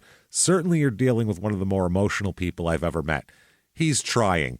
Maybe in some ways he's frustrated with the way this whole thing has been handled. I need to talk to him privately about this, but I'm going to be supportive of Warren. Okay. Well, he's in the Pro Bowl this year. Doesn't have a great year, though. Only has 5 sacks this year. Still made the Pro Bowl with that, huh? Still made the Pro Bowl. That's kind of on name, though, I think, a lot of that. 2 forced fumbles, too, so pretty nasty. But he does make $6.6 million this year. Holy shit. Yeah. So far, he's made $39,782,500. And a Super Bowl ring. And a ring. Man. Yep. 2004... He's reportedly interested in accepting a contract offer from the Cincinnati Bengals. Worth for 4 years, worth $16 million. But then he announced, switched up, 7-year, $36.6 million contract with the Oakland Raiders. Who probably played against him in the Super Bowl and said, Jesus Christ, we gotta. We can get that guy on our side. Yep. He said, the bad news is I won't be back with the Bucs. The good news is I'm a Raider. Holy shit, he played with Jerry Rice after that shit. Yeah, they play. I'm sure they played together. Oh my. 2004, 5-11 under Norv Turner. Yeah. There. So there's that. Yeah. So this team here, yes, Jerry Rice on this team at Gary age Collins 42. too. At age 42. Was he on this one, Gary Collins? He had Rich Gannon started a couple games on this one. Then Not all of them, though. Carry in after? Not all of them. Yeah, I think he came a little bit after because this is still when the Giants were getting rid of him, I think, here, probably. But he might have been on this team. So I'm looking through the roster right here now, might as well, to find out if Kerry Collins is on this team. Depth chart at quarterback is all you got to look at, probably, yeah? Kerry Collins, he's on that team. He started 13 games. Yep, Rich Gannon started 3. Because Rich Gannon got sacked and fucked up his neck, and Kerry Collins filled in. Fucked up his weird neck. Yep. So this year, he has 16 games started and played, Warren does, with 2.5 sacks, 2 fumble recoveries. Not exactly a huge year, but he makes $5.2 million overall with his signing bonus and everything. 2005. Jerry Rice played at 40-fucking-2. I am 42. There's no fucking way. He's been playing wide receiver for 20 years. That's I would crazy. never even think about putting that jersey on. The crazy part is he was still really fucking good back then. Good. That's the other thing. He was still really, really good, which was and he still played. His last game that he played was with Denver in the preseason, so he still plays at least another season. Yeah, this is unbelievable. I'm saying that was at 42. This year they go 4-12 under Norv Turner. Yikes! That is a disaster. Yeah, that's Jimmy's favorite. He's like, yeah, fuck you guys. Paid $36 million for that to come here. So he has a shoulder injury this year. They place him on IR November 26th, and they think he's going to be out for the season. Yeah, they put him on. Shoulders torn up, fucked up, and torn rotator cuff. Which is a bitch. Yeah. That's a bitch. Norv Turner said it's not a separation. No, they're just making sure in terms of the structure and everything inside. I think we'll know something in a few days.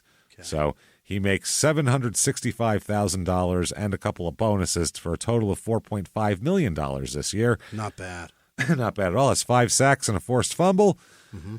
Not bad. Now, Sapp, Devin Bush, and a developer this year in 2006 created an urban solutions group to construct low-income housing in Fort Pierce, Florida.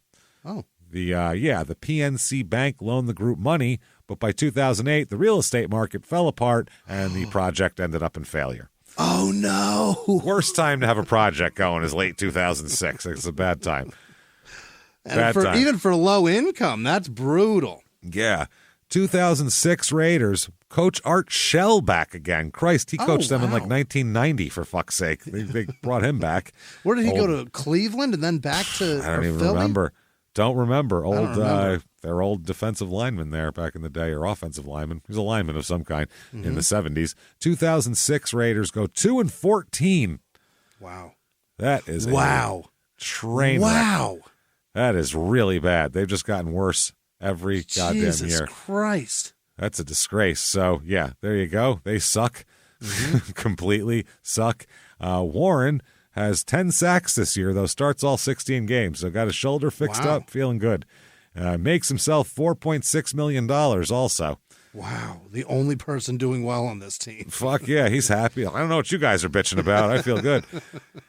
2007 season, he loses 49 pounds before the season. That's right. I remember Came this in a all lot. slim and trim. Yeah. Doesn't help the team any, as they have Lane Kiffin as their coach now. And they go 4-12 under that famous disaster. 2 extra wins. 2 extra wins for this idiot. So Dante Culpepper starts some games at quarterback for him this year. Remember that? Josh McCown starts some games at quarterback. These are dark times for the Raiders here. They have a guy named Orrin O'Neill, which is weird. Those two names don't go together for me. Was this when they had that really great kicker, that punter? Maybe in a couple seasons later. Doesn't matter. Janikowski was there for years. He was there still? Yeah. Oh, yeah, he was there. 2006 he came in 2000, so he's been there for years. He's right in the middle of getting fat and being comfortable and all that. Also in 2007, their draft pick was number 1 overall, Jamarcus Russell, baby. Oh, shit, that big fat load. Jamarcus Russell and his famous, one of the biggest draft busts in the history of the league. So arguably much. the biggest draft bust in the history Probably, of the league. Right? I think he is, money-wise. Boy, did they tout like he was going to be their savior. A number 1 overall quarterback gets fucking paid. Yeah. So, I mean, that's crazy. December 23rd, 2007, here, he gets ejected after an altercation with the officials near the end of the second quarter in a game at Jacksonville. Okay. Yeah, the incident began when linesman, that's the referee, Jerry Bergman, mistakenly assumed that the Raiders would decline a 10-yard Jaguar penalty. Sapp, the defensive captain, shot back at the referee that the Raiders wanted to accept the penalty. The conversation became heated, with Sapp gesturing and swearing, provoking Boger to flag him for unsportsmanlike conduct. Yeah. So the rest of Sapp and the rest of the Raiders continued to mouth off to the officials, resulting in a second unsportsmanlike conduct against Sapp and a third one against teammate Derek Burgess. Finally, the coaches ran onto the field and started to separate the players from the officials. Jesus. And the ref claims that Sapp bumped him in the process. Uh-oh. Sapp denies any physical contact, but either way, he then levied a third unsportsmanlike conduct penalty against Sapp and ejected him. An ejection, yep. League fined him $75,000, $25 each for each unsportsmanlike conduct. Oh, my God. That's a lot of money, actually. That hurts. He got a hat trick of... That's not good. No. And this will be the end of his career this year. Is that right? Starts all 16 games, has 2 sacks, 2 forced fumbles. His contract's up. Altogether, his money, $58,982,500 he makes in his career. Oh, my. Has 96.5 sacks, which is pretty damn good, and 188 games started. 19 forced fumbles is pretty damn good, too. Yeah. He's a fucking great player, but there you go. 2007, he was named to the Florida High School Association All-Century Team, comprising the top 33 players in 100 years of high school football in Florida. Son of a bitch. Not bad. A lot of players came out of Florida, so that's not bad. So March 3rd, 2008, he officially retires from the NFL. He was one of only 12 defensive players in NFL history to make the Pro Bowl, be named Defensive Player of the Year, and win a Super Bowl in the same, or pre-Super Bowl NFL title back in the day, in the same season. So, not bad. The others are, this is pretty good names here, Mean Joe Green, Jack Lambert, Mel Blount, Lester Hayes, Mike Singletary, Lawrence Taylor, Bob Sanders, Deion Sanders, Reggie White, Ray Lewis, Rod Woodson, and Derek Brooks. Michael Strahan, James Harrison, Ed Reed, Troy Polamalu, Charles Woodson, Terrell Suggs, Stephen Gilmore, and Aaron Donald. Those are on the... Everybody you know. Every great defensive player ever, pretty much. All the great ones. Aaron Donald is the most recent, huh? Look at that. Yeah, he's the most recent. Good for him. August 19th, 2008, Sapp is hired as a studio analyst for Inside the NFL on Showtime. Okay. He'll do that till 2011. In fall 2008, he appears as a contestant on the 7th season of Dancing with the Stars. Is that right? Yes, that's amazing. Who the fuck wants to watch that? With dancer Kim Johnson. They made it to the finals where they were named runner-up of season 7. Who beat them? I don't know. I got to look it up. But they're the football players, because Emmitt Smith did well. They're all footwork. Yeah, everything they do is footwork. When watch like the summer, like a training camp. Yep. All they're doing is footwork through this, footwork. All they do is footwork. They can remember steps. They know. Everything Jerry is 2 Rice steps won this the way. shit. Once, that's what I mean. They're really good. So this is Dancing with the Stars. We're looking this bad boy Season up. 7. I want to know who beat him. It's got to be. I'll bet it's fucking Jennifer Grey or some shit. Somebody that actually. Wish it was Jerry Rice. That would have been my favorite. That would thing be ever. hilarious. Yeah, ha he beat him on his bad knee. He's like, my knee's feeling good. They put it back together real good. nice. No shit. All right, let's see. Dancing Season with the 7? Stars. I got it right here. Uh-huh. Okay. So the winners were, what the fuck? That's season 31. I don't want that. Jesus. Don't want that. I saw TikTok star. I was like, TikTok didn't exist in fucking 2000. Okay, here we go. 2005. I don't know who these people are. Wow, that trophy is hideous looking. It's a big fucking ball, isn't it? It's a big disco ball. Yeah. With cursive Dancing with the Stars written on it. Looks like you won it at a fair. Yeah, you got to fucking hammer a block. Drew Lachey and Cheryl Burke Nick won Lachey's brother. Oh, God. Yep. Season 2006. Emmett Smith won 2006 with Cheryl Burke. Okay. And then 2007 season, but he was on 4. What season? He was season 11. Hold on a second. He's season 7, I thought. Oh. Now I'm confused. Season 7, 2011. Season 7. Okay. Yep. That's why I was confused. Yeah. I'm like, what's going on here? Scroll. Sorry, everybody. I know That's this is okay. This matters to me. I don't know why. This is riveting, I understand, but we still... Jennifer Grey won in 2010. Oh, okay. So the season before. Who won second season? 12. Where the fuck is he? Oh, there's season 10 there. It wasn't 2000. Season 9 is 2009. Oh.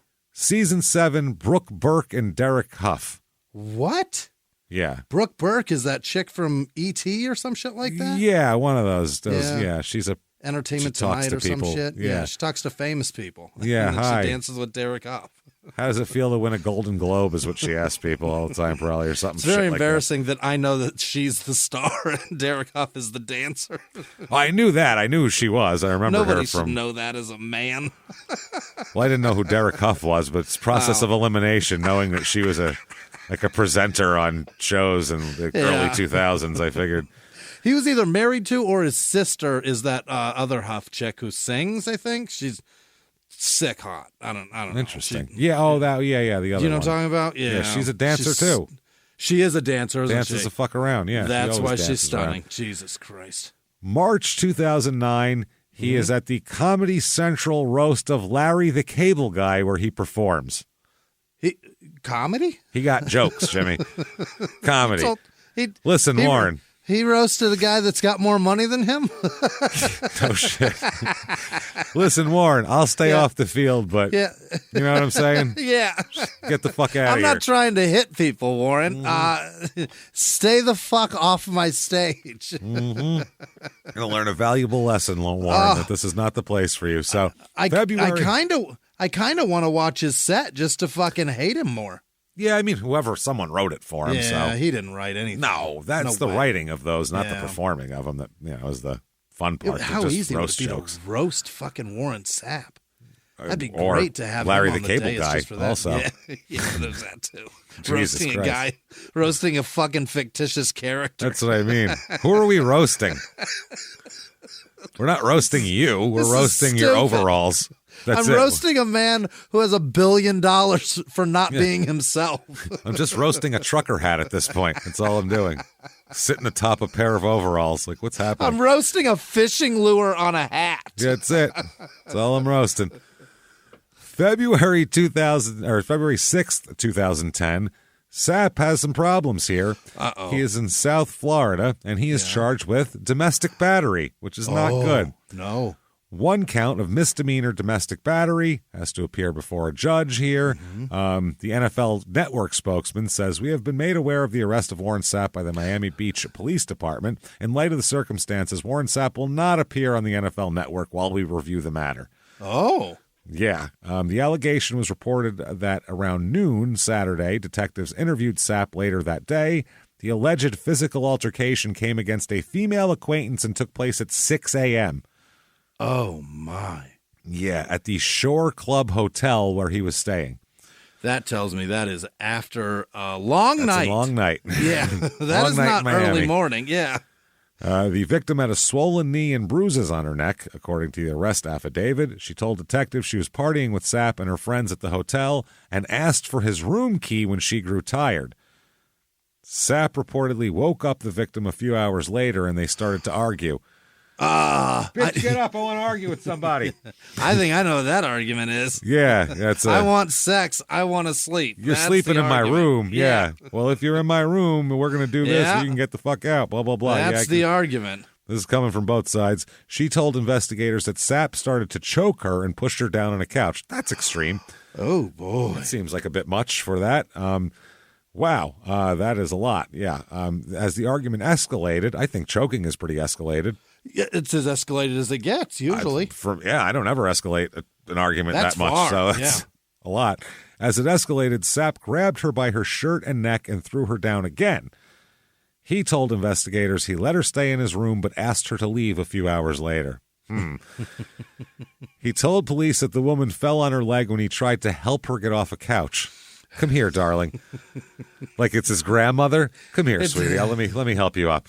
You can see what's happening, right? That's Jesus Christ. He's trying to fuck, throwing this woman around the room. Well, he was are upset that they weren't fucking something, allegedly. I don't know. Yeah. A telephone message left for Sapp's attorney was not immediately returned. They said, Jesus. So there he is. He's supposed to be doing that, and he's going to be, he also works for Showtime. No word from them yet, but NFL Network says Ixnay on the Pat say. Yeah. Carlos, you're doing the wrong thing. Yeah. March 24th, 2010, charges dropped. Really? Prosecutors will not pursue domestic battery charges against him for being arrested there. It was apparently faced 1 count of misdemeanor domestic battery, but prosecutors decided to drop it because of inconsistencies between the victim's statement and the evidence, including surveillance video, according to the memo from the office. After the arrest, he was pulled from the network where he worked as an analyst and wasn't part of the coverage of the Super Bowl between the Colts and Saints because of that. So, yeah. It's not legal. We can't do anything legally, but professionally, you're a dick. Yeah, you don't look great here. Yeah. March 22nd, 2012. Sapp is mad at Jeremy Shockey. Remember him, the tight end? The tight end Crazy for the Giants. son of a bitch? Yeah, he was great. He's a great player. They both played in Miami here. But he says that Jeremy Shockey is the whistleblower who alerted the league to New Orleans Saints bounty program. Yeah, the Saints I thought everybody knew tons that. of fines. Yeah, I don't know if Sapp is the first to to break it, that? Okay. Sapp first made the accusation on Twitter and later repeated his stance on the NFL Network. So he was putting it the fuck out there. He said he didn't receive his information from anyone in the league, but a trusted source close to the situation.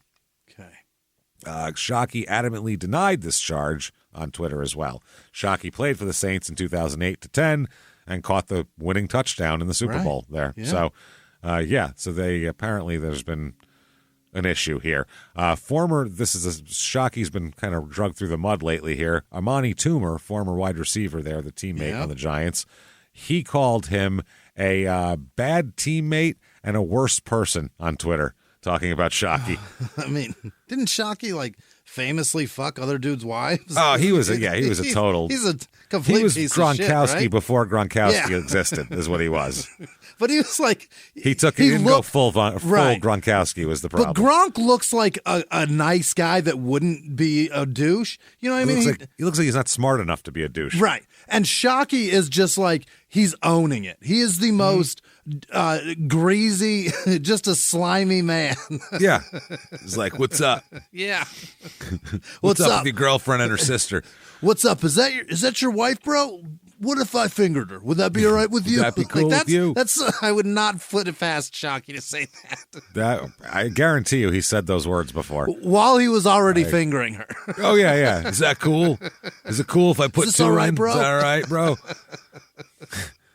March 27th, 2012, Shockey might sue over the snitch claim. Oh. Yeah. He's an NFL source said he's hell-bent on doing something. That something could be the filing of a lawsuit. Okay. Who knows, man? Jesus Christ. Which, you know what? They shouldn't have been doing the bounty shit, even though people have been doing that the entire history of the league. It's still, when you're dealing with guys, when they're making $6 million a year and you're going to fuck up their knee, right? You're on another level. It's not like it used to be where the guys played in the 60s, his 50s. They played and they had a job in the off season. This was half their job. This wasn't I'm going to make fucking, generational wealth type of shit here. That's not a different story now. And they're a fucking brand. Everything about them matters to something else. Everything. Yeah. Well, if you're going to have a demolition derby, you have a bunch of fucking raggedy cars. You don't put Ferraris in there. Right. And these guys are fucking Ferraris now, basically. And they're paid like Ferraris. And you don't take cheap shots. And anyway, April 7th, 2012, the Associated Press reports that Sapp has filed for bankruptcy in an effort to discharge debt from his failed businesses. Oh, okay. One of those. Yeah. In these Chapter 7 filings, he claimed to have lost his University of Miami championship rings and his Buccaneer Super Bowl ring. Warren. I don't know if he lost them, just doesn't know where he put them, or lost them as far as to debtors. They're between the fucking center console and his driver's seat and his Escalade, because he's got to have them. Checking my couch cushions. I don't remember where I put that shit. Wow. Yeah, so April 11, 2012, there's a whole big story about here is how you fuck up your NFL money, basically, is Warren Sapp. This is how you piss away $60 million? Yep, they said that this is TMZ, according to them. Sapp made an estimated $40 million during his football career. That's without bonuses, I think, there. And now he's $6.7 million in debt. How? That's wild, man. They said he's simply the latest in a long line of sad financial stories. They talked about Allen Iverson going bankrupt despite accumulating $154 million in his career. He's got big Reebok money still coming to him, though. Okay, all right. He can borrow against that because he's got like a $30 million balloon payment coming or $50 million balloon payment coming in 2030 from Reebok. They still owe him. Can't get here fast enough. They deferred it, yeah. But I mean, you could always borrow against that too. So you could do that. That helps. But I mean, then you got no money when it comes. You better make sure you pay that right up front. You know what I mean? Right when you get it. Yeah, right when you fucking get it. Oh boy. See, this is dumb here because they say Iverson's financial missteps include paying for a personal hairstylist to travel from New Jersey just to braid his cornrows 2 or 3 times a week. This is one of those bullshit things that they put in the press to try to. That sounds extravagant and all that kind of shit, but that doesn't lose you $154 million. That's like $1,000. Exactly. That's nothing. And he can write that the fuck off because he's going on television selling himself. That's his hair. Grooming is part of that. He can write that off. So that's not why he's broke. That's hair and makeup. He's got 50 phones out there somewhere. That's what's the problem, costing that him he pays monthly. He had wasn't he the one who had a car that he just said, just take it, I don't care. It was like a fucking $200,000 car, and the cop pulled him over. He's like, I don't fucking care, just keep it. Unbelievable. I believe that it might not have been him, but I mean, God damn, that'll blow your money. Not fucking, but think about who that irks. He brought in someone to make his cornrows twice a week. Of course, he's fucking broke. you see the guy going, of course. Group, yeah. Yes, that's exactly whoever their readership is. It's my stepfather who would loathe Allen Iverson, and every time he said he hated something, I'm like, that's got to be awesome. That's got to be why he hates it. It's so fucking cool. Jesus. On top of being obsessed about the current state of his hair, Iverson would go on road trips while playing for the 76ers without any luggage. Why? Because you can always buy clothes. Okay, but you're talking... Again, it's not $150 million. Nope. That's not how it goes away. As a result, Iverson owes $860,000 to a jeweler, and he's currently out of money as well as diamonds, it says here. Okay. Jesus Christ. That $860 to a jeweler, that's where the money went. That's a lot of money. That's that easy. You don't need to spend there. In Sapp's case, $6.45 million in assets will be liquidated, including 240 pairs of Jordan shoes worth over $6,000, which they're worth way more now. Way more, yeah. And a watch worth $2,250, which for an NFL player is not an expensive watch. Shitty watch, yeah. That's He's wearing a Citizen. I mean, more than twice as nice as what I wear. I'll tell you that much. But an NFL player wears like a $30,000 watch normally. A rug made of lion skin worth $1,200, and of course, an infamous large painting of a nude woman, which she got sold off at auction as well. Oh my God, that's fucking wild. As fans, we choose to buy a Warren Sapp jersey or a ticket to a game, but it's troubling to hear about pro athletes losing the fortune they acquired partly from the pockets of sports fans. Again, now they're going to connect this to we should feel mad at them for this now. He lost your money, James. Jesus Christ. When I bought a ticket to a game, I didn't say, now I want that back someday, Warren, so it's his money. Better spend my money fucking... responsibly, Warren. Dude. Carlos, I'm watching you. This is a man who, if children play in front of his house in the street, he screams at them. Shut up with ridiculous. The joy. Right. This person's an asshole. We need Christ. We need to watch their spending and make sure they're doing it responsibly. These are men that go to strip clubs with paper bags full of cash. Like, the money that they spend is crazy. It's fucking ridiculous. You can't babysit these grown men. If they throw it away, they throw it away. It's not on me. You know what I mean? It's not my money at that point. It's not my fucking problem. Right. That's what I'm saying. Why are we counting more in Sapp's money? Thank you. Exactly. Why are we counting her money on the poll? Why are we counting anybody's money? Once I give it to you, it's not up to me what you do with it. Yeah. Jesus Christ. I hope you spend it responsibly. I hope your kids go to college, but... If they don't come back. No, or look at it as entertaining to watch somebody who made so much money piss it away and scramble to get it back. I don't know. Fuck it. Look at it like it's on television, which it is. Who knows? It's pretty funny. So they said, despite not being particularly insightful as an analyst, Sapp has been making $45,000 a month before it was reported that the NFL Network would let him go after his filing for bankruptcy became public. Sapp has been making more money in a month than the average U.S. teacher makes in a year. Why are they trying to make us so mad at him for making a living? They really want us to be personally angry at him for some reason, and I don't know why. I'm not angry at him. I don't care. I don't about care his money. If he makes $1. Not my problem. Really isn't. April 14th, 2012, from the Tampa Bay Times, bankruptcy details. And this is where we find out a lot of details about him that we didn't know publicly. Because in the bankruptcy, you have to put a lot in there. You got to disclose, you bet. So they said there's revealing contents of his 59-page Chapter 7 filings. His creditors include his ex-wife, the 4 other women with whom he's had children. Oh, Carlos. Carlos. How many does he have? 6? Carlos, the horn dog over here. At least 6 children? At least 6 children that we know of. Yeah, Jesus. 4 other women, 2 with her. The Internal Revenue Service, banks and attorneys all over the country, and friends who loaned him money. He has a checking account with $826.04 in it. He has a savings account with $339.31 in it. His current debts tally up to $6.7 million.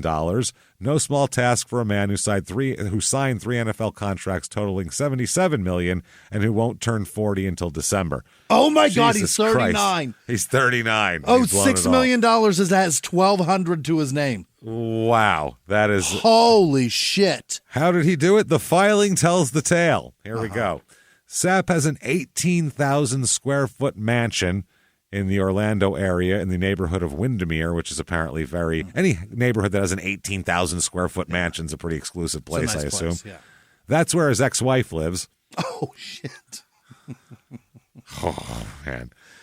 He also has a 33rd floor luxury condo in Hollywood Beach. That's where he lives and where his attorney, Chad Pugach of Fort Lauderdale, had an appraiser go to make a list of his stuff. And that Hollywood place, that's down on the other side of Florida. Hollywood Beach is way the fuck down there. Getting away. Even the 4 local bankruptcy attorneys the Tampa Bay Times asked to review the file chuckled a little at the detailed itemization of the detritus of the ex-athlete's existence. Lion statue, lion rug, fancy Swiss Grizzogano watch. I don't know fancy watches. Okay, yeah, I know I've heard of Rolex. I don't know things. We're not, so I don't buy watches like that. That's probably why. A Louis Vuitton suitcase with wheels, PlayStation video games, Xbox video games, a television with a 58-inch screen, an estimated 240 pairs of Jordan brand sneakers and sandals, most of them still in their boxes, many of them stacked on the top of his dining room table. What? Yeah, that's interesting. The attorneys who looked at the filing quickly focused instead on more critical points. Filed Chapter 7, the most drastic bankruptcy alternative that requires the sale of assets to pay off debts. This doesn't really protect shit. He did say because they say because he's trying to say that his debts are mostly business debts, not consumer debts. If that's true, it doesn't matter that he still brings in large chunks of cash, $45,000 a month to be an analyst, appearance fees, money from publishers for a forthcoming book. While what he gets on a monthly basis fluctuates, but it's still kind of a hefty income that typically would disqualify someone from Chapter 7 candidacy. Wow. According to a filing, he makes on the average of $115,881 a month. Yeah. Okay. He's making that kind of money and he made fucking $70 million? That's, I don't get it. He should 58. be fine. Yeah, $58 million should get you through. For sure. His attorney says Warren filed because of business debts. There's no question in my mind he qualifies for Chapter 7. He lists no credit card debt, for instance, which is a common form of consumer debt. He also has no car debt. He shows no cars at all. He and his attorney have labeled as business debt the $90,685 he owes to National Car Rental, the co-debtor being 99 LLC, describing the filing as an artist management business. Okay. Oh, boy. Some of the lawyers of the Times talked to think he'll be able to stay in Chapter 7. Some think he can't. He can't file Chapter 13, which allows repayment over time because he has too much debt. He might end up having to file Chapter 11, and some of them say, and the terms of this repayment plan would probably be less advantageous. It's up to the court to decide here. So, yeah, I guess apparently lately PNC Bank took $33,333 straight out of his NFL Network paycheck in December and in January and in February and in March. Then he filed his shit, so they would stop doing that. So that's what he said. In St. Petersburg bankruptcy lawyer said, I can hear him screaming to his lawyer, enough is enough. So, yeah, he had 2 business partners in a company called Urban Solutions Group, which we talked about here, which was Devin Bush, who's a former NFL player, and it was a failure. Bush said they gave us a loan so we could purchase more lots. The real estate market started going into the tank. PNC sued the company and won a judgment of $988,691.99 there. Okay. So Sapp's attorney said, were it not for the judgment and other debts created by that deal, he would certainly not be facing what he's facing now. Sapp said this was the only way I could get out. So he divorced in 98. He owes his wife alimony and child support. Oh, shit. And 90 days before he filed, he made 4 payments to his ex-wife, $16,000, $25,000, $25,000, $9,000. Mm-hmm. That left him owing $876,000. Oh, my God. His payments to her are so high in large part because they were set at a time when he was at the apex of his earnings. Right. Yeah, they were set when he was making fucking $7 million a year. They said this happens a lot of times. They said if you're an athlete, your income is front-loaded, and you said all these things, then you have to get them. You have to go to court afterwards and get them to fucking put down because he's not going to make that forever. In the 1980s, a rosé swept the country. Hey, Mike, I really like this white Zinfandel. Well, good. Now put it down. We're going to try another one. White Zin became America's top-selling wine. But most don't know that this sweet drink has a sour history. What began in 1986 with counterfeit bottles. A big fraud, a multi-million-dollar fraud. Sent investigators chasing one of the most powerful families in the business, the Licciardis. But the closer the feds got to them, the more dangerous things became. It's a story of deceit. At the time, I was paranoid. Threats. You touch my kids, I will kill you. And murder. With a .22 caliber bullet to the head.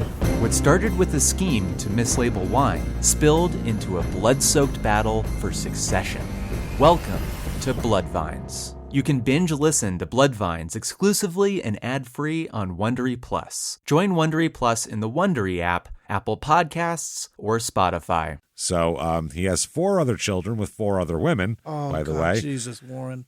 Has a 14-year-old son, a 14-year-old daughter, a 12-year-old daughter, an 11-year-old son, a 10-year-old son, and a 3-year-old son. Holy shit. He owes Aquila Atkins of Los Angeles $4,000 a month. He owes Angela Sanders of Wichita, Kansas $2,500 a month. He owes Sarah Matt Lamoth Kindred of Hiram, Georgia $2,500 a month. He also owes the New Jersey Family Support Center $6,495 a month. That's an intermediary for payments for a child he fathered with former Temple basketball player Chantel Atkins. This guy. That's a lot. Think about that. 65, 25, 25, 4. Think about that. That's 15 grand. 15 and change, $1,000 a fucking month just on that on your kids. Dear Lord. And that's not his wife and kids. Those are the fucking superfluous And then kids he's here. got the child support and alimony of the other 2 and her. Yeah. That's living in an 18,000 square foot house that he's paying for. He can't even pay his alimony and child support by being a commentator. That's wild. He's not going to make that taxes, money. And that's only he's only doing that job for 4 months. Yeah, it's holy shit. They said before the bankruptcy, he was up to date with at least these 4 payments, is what his lawyer said. His combined monthly alimony and support payments to his ex-wife and the other women who care for his children are, you ready for this total, Jimmy, per month? Damn it. $75,495 a month. Oh, my God. A month. I would never fuck again. That I would definitely never fuck again. I would cut it off. The allure of ladies would certainly be. It would not be. Nothing makes me horny. Not their fault, but it's going to cost me. You know what I mean? Like I am this is so on me. sorry, but vagina turns me off. Oh man, sorry. No, not going to work. Not going to do this anymore. Oh Jesus, that's going to cost me so much later. I'm telling you. God. Later, I know what it's going to cost. He owes $68,738 in property taxes on the mansion his wife lives in, ex-wife. He owes $87,775 from his 2010 taxes. Got to pay that. Oh, Jesus, Warren. But a big number in the filing is an IRS bill for $853,003 from 2006, 2 years after he signed that big contract. That's listed differently as an unsecured, non-priority claim, and Sapp and his attorney also checked the amount as contingent, unliquidated, and disputed, and they're fighting it. So they're going to fight the IRS. Apparently, you can file because they tried to charge me for something that I didn't get. And it took a year, but I didn't pay it. But if he didn't pay an entire year's taxes, he's not going to win that fight. One guy here, who's a Tampa bankruptcy attorney, said that the amount is ripe for discharge. He said he won't have to pay $1 to the IRS for that $853,000 is his assumption. He says it might look like he simply didn't pay his taxes, but those taxes are disputed. So he was supposed to pay more than that. Got it. And he's saying that. They said certain taxes, if they're old enough, could qualify, I guess, to make them go away here. Mm-hmm. Jesus, how long do you have to do that for? How long do you have to dodge the IRS before they wash it? He owes money to attorneys in North Carolina, Alabama, New York, and Florida. He owes a speech therapy practice in Orlando money. He owes people listed as friends, including $28,000 to the senior vice president at Sony, who's a friend of his. Really? Yeah, he's probably not going to pay them back, or he might, but the court's not going to force him to on those. He's going to have to pay his tax bills and his child support. They're not going away. Right. Shit like that. He has an NFL annuity. He has a pension. He has that sort of thing. He has life insurance policies totaling about $3 million. He has prepaid college funds, although it has in it $103,861, which is for 6 kids. That's a little weak for that. Yeah, they're not going to college. It's fucking wild. It's a lot going on here. They said, will he be able to stay in Chapter 7? Will he get to free himself of the 2006 tax bill? Will there be an auction on his stuff? Who wouldn't want a decanter that belonged to Warren Sapp? Could the court make him autograph some of the items on the appraisal report to try to boost what they might fetch? That's fucking funny. So, yeah, he's coming out. He's doing all this. He's called himself a king, though. King of what? Well, somebody said, why do you have a lion skin rug? And he said, because I'm a king. Okay. So, yeah. All right, this is crazy. Do you feel bad for Warren Sapp? No. No. He brought all of this upon himself. And I'm not angry at him, neither. No. Because it's none of my fucking business. He deserves it. Yeah, that's it. I mean, you can feel bad for him, honestly. You really could. I mean, but just for having his name, not nearly as bad as I feel. For Warren Sapp, maintenance technician at Roanoke Development in the Roanoke Development Housing Authority. This poor bastard. Jesus Christ. Probably doesn't know anybody anything. He's doing fine. Doesn't have anything. Warren Sapp, rehabilitation technician at Promises in Kansas. There. Okay. And finally, Stephanie Warren Sapp. What? Who works at Kroger in Goodlettsville, Tennessee. I wonder if it's his daughter. Maybe. Who knows? Stephanie Warren Sapp. Or that's wild, hyphenated? Man. No, Warren Sapp. It's her middle name. Stephanie Warren Sapp. I mean, maybe they were big fans, her parents. I'm not sure. That's the only thing I can think of. Yeah. So, she's been a manager. No, she's been with the company for 35 years. She's older than me. Jesus. It's got to be a hyphenated name. Maybe they right? named him after her. I don't know. Big I'm fan sure it is. Big fan of the meat department gal. But on her LinkedIn, it's not hyphenated, so I'm going off of that. But I'm sure it is possible. hyphenated. That makes more sense. I want it to be her middle name. Yeah, that'd be great. July 25th, 2012, he's still defending his hit on Chad Clifton. Is that right? Yep, in his book, Sapp Attack, he says that, he wishes he could change the outcome of the tackle he made on Jerry Rice that knocked him out. He said, I found out later that season that Jerry Rice was upset that I hadn't called him at the hospital to apologize. He said, apologize? You don't apologize for a clean hit. I had absolutely nothing to apologize for, but I was very sorry he was hurt. Well, why are you so sorry? Yeah, he also said he's fine about the Clifton hit, not upset about it. He said that he liked to trash talk with Brett Favre back and forth. Uh-huh. And he says that he receives death threats because of that hit on Clifton. Still. Well, that is a rabid fan base. You don't fuck with the Packers. They have nothing else to do up there. Yeah, there is nothing there. In Green Bay, Wisconsin, it's not a lot going on here. Yeah. So he says that no hit he had in his career was more bigger or more controversial than the Clifton hit. He said it wasn't the hardest. It definitely wasn't the hardest, but it was in the open field and got caught on TV and people never stopped talking about it. Yeah. That's how it works. I mean, and Dominican Sue stomped on people. That's what they fucking talk People about. saw. Yeah. He said, on television, it appeared like I came across the field and blindsided Clifton, who didn't even look like he was in the play. And then I did a little dance to celebrate that hit. That's what it looked like. That's what happened. I watched the fucking play. You can see it. There's no looking like it. I know it looked like I shot that guy, but I just came up and discharged a gun in his direction, and then he fell down with a hole in his chest. That doesn't mean I shot him. The fuck are you talking about? I hit a guy and then he danced? He did a dance. Like he just sacked the quarterback for hitting a guy who wasn't even paying attention. It wasn't in the play.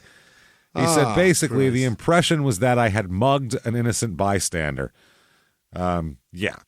So he said when the defense intercepts, you instinctively, the first thing you do is look for someone to block. Uh-huh. When the team is looking at the game films the next morning, trust me, everybody's going to be watching to see who got the biggest hit on the interception. If you don't hit someone after an interception, you're going to be called out in that room. Not the guy fucking on the other side. Maybe Sapp somebody that says, can make a play on the ball, but not just that's a dude. different. He was just standing there. Sapp says the first player he looks to hit on an interception return is the quarterback, because the protection he's granted by the rules is gone. It's like Superman meeting kryptonite. He said, Favre took one look at me and started running straight for the sideline. He knew that the safest place for him was out of bounds where he wasn't going to get hit and would survive to pass again. He said that since he couldn't block Favre, he went looking for the left tackle and then the center in that order. The most important people on the team, essentially. Mm-hmm. So he said it's common among offensive linemen in the NFL to have self-imposed fines for not being in the frame, according to Sapp. He said what that means is that when the coaches are watching the game film, they pause when a player is returning the interception and tackled, and every offensive lineman has to be in that freeze frame. He says he doesn't know if the Packers have that kind of a fine. He said right after the interception, Clifton was not in the frame. He was loafing. Okay. So it's his fault? After Brian made a couple of moves, I figured Clifton had to be chasing him. That's when I looked toward the sideline and saw him lottie-dying. The man was on the field of play in a National League football game. He was a potential tackler. If the guy stopped, changed direction completely, and ran directly toward him into his arms, that's the only potential he had to make a tackle. Yeah. He said, there's a reason my position is called defensive tackle rather than defensive blocker or defensive talker. My job is to hit people, so I hit him. Hit him good. The way I had been taught, the way he would have hit me if he had the opportunity. I saved Clifton $1,500 for not being in the frame. A fine. And costing thousands of dollars in hospital bills. Wow. Yeah, people complain that he was out of the play when I hit him, except that's not the way football works. On an interception return, the only people out of the play are on the sidelines or in the stands. If he was in the play, that was his play. You see guys, they'll go up and kind of grab somebody by the jersey, and we're both not in this play, really, but we look like we're engaging with each other. I didn't really realize I was supposed to be kind to him. He was loafing across the field. After I hit him, I celebrated. I did not know he was hurt when I celebrated. I hit a guy that didn't see it coming. Yeah, and that's Sapp said all this type of shit. So his book comes out August 21st, 2012, and it's called Sapp Attack. And he's wearing a ring now, so he must have got a Super Bowl ring back. Yeah. Or they superimposed one on. You can still get it on Kindle for $11.99. You can get a hardcover from $5.73 on Amazon. $6. $6. It's called a No Holds Barred memoir here. Mm-hmm. So big man, big talent, big star, big mouth, big heart, big personality, big smile, big headlines, Warren Sapp. Yeah. Big tits, big balls. Big balls, big fat guts. So October 16, 2012, Warren transforms himself into Judge Sapp for a YouTube series. What? Yes, he settles disputes here. He's going to do a Judge Judy situation. With zero law. Oh, my God. That is fucking wild, man. Just an opinion? Yeah, he's going to be a judge, I guess. They're going to do one of these judge shows here on the NOC TV YouTube channel. All right. And that's that. So he's going to do that here. Warren, at this point, while discussing the NFL, strongly predicts that Robert Griffin III is the player to watch. They said he and Luck will be the two pillars that'll carry us home through the 21st century. Well, whoops. Big swing and a miss. Swing and a miss. He said Peyton and Brady is over in 2012. Would they win 5 Super Bowls between them since then? What an idiot. That's not great. And Luck is fucking, he already retired. He retired 2 years later. Griffin was fucking out of the league. He's still in the league, though, as a backup. He keeps getting kicked around. No. Griffin. No. He's long since gone. A couple of years ago, he was in the league still, though. No. He hung around for years as a backup. He's got to have been Griffin. gone since 2015, right? No. He came back as a backup. Sure? Absolutely. He was a backup. I'm pretty sure he was a backup here. I don't know. He's a joke now. That's for sure. On November 1st, 2012, his 10,000 square foot house was auctioned off and sold for $2.9 million. They got $3 million out of an 18,000 square foot house? This was a 10,000 square foot house, so maybe a different house. Yeah, I don't know. A lot of houses. He also participates in Fox's dating game show, The Choice. Oh, Jesus. My Christ. I don't want to date that man. April 22nd, 2014, right before the NFL draft, he's criticizing Jadeveon Clowney. Okay. What's he going to say about Jadeveon Clowney? Yeah, he said that Jadeveon Clowney continues to hear questions about his work ethic, and he said, this is what Sapp said, "My grandfather taught me something a long time ago. He said, you will never get more money by doing less work. I look at Jadeveon Clowney's game tape, and I don't see a guy that is playing the game with his hair on fire, making plays, running up and down the field, sideline to sideline, doing all those things. That's the real issue with me. What else is he doing not waking up? The next job you have is rushing the quarterback, young man, getting ready for the NFL. If you wake up every morning and you're not ready, prepared to go out and do the things you have to be a defensive end, outside linebacker, pass rushing specialist, what else is there?" Okay, I got Jadeveon. The worst thing that ever happened to Jadeveon Clowney was that amazing tackle for a loss in college, because they expected him to do that on every single play, and he got through the A gap. He got a lucky gap, and he got through and made a huge play, monster play, no doubt. But they expected him to do that on every play. If you can do that once, they're putting two bodies on you every game. Every play. You're never getting that play ever not again. Deacon Jones, for Christ's sake. Right. Calm down. He's a good player. He's not a fucking superhuman, for Christ's sake. Clowney's still playing, by the way. Yeah, still in the NFL still today. In the league. He's got 1.5 sacks this year. He's played 114 games with 44.5 sacks and 232 solo tackles, 13 forced fumbles. Great player. Just been fine. Yeah. Yeah. So maybe not overall number one draft pick fine, but pretty fucking fine. He's not a superhuman, but he does fine. No. He's been knocking around a lot. He went Houston for 5 years, and Cleveland, Baltimore, Seattle, Tennessee. Where's he bouncing at now? Right now, I believe he is Tennessee? Baltimore. Baltimore, that's right. Yeah, Cleveland last year. Yeah. February 3rd, 2015, he is going to be arrested and fired. Oh? Oh, yeah. Former Pro Bowler here was arrested Monday on suspicion of soliciting a prostitute and allegedly assaulting 2 women. Where, Jimmy? In a hotel room? Phoenix. Florida. Oh, that's Phoenix. right. The other Florida. Phoenix. Phoenix, the other Florida. Yeah. Oh, my God. Tampa not hot enough for you? Phoenix. When was this? February? 2015, February 3rd, around the Super Bowl. You got it. That's exactly what it was. He was in town for the Super Bowl in Glendale. He was. Taken into custody at a downtown Phoenix hotel and booked into jail. He made his initial appearance in court. Yeah. And then was released. Faces a maximum penalty of $2,500 fine, 6 months in jail, 3 years probation. Yeah. All that good shit here. He went, Jesus Christ. So he gets fired. Yeah. Immediately from the NFL. His mugshot's funny, too. He's just It is, yeah. Did he have multiple prostitutes? Well, he was allegedly assaulting 2 women as well. So I assume those 2 women are probably the prostitutes. They're both of them. Yes. Unless he beat up 2 women and then was like, I need a prostitute now. I'm angry and horny. I'm all horned up and angry now. I'm mad and hard. Jesus Christ. Sure. So he was arrested on the day before the Super Bowl in 2010 on the domestic battery charge as well. Yeah. He really gets his dander up around the Super Bowl. Guy's super horny for football. Man, he's very, very horny. Yeah, we know that here. In Monday's incident, Phoenix police officers working security at a downtown hotel were investigating a noise disturbance at about 2:30 a.m. when they were contacted by a woman alleged she had been assaulted. The incident was alleged to have occurred in a guest room after meeting in the lobby while she and another female were there as escorts, said the sergeant. During a meeting in the room, an argument ensued, allegedly over money, and the altercation turned physical. He's like, I don't have a lot. Have you seen the papers? Ain't you know I'm bankrupt? I pay $75,000 a month in child support.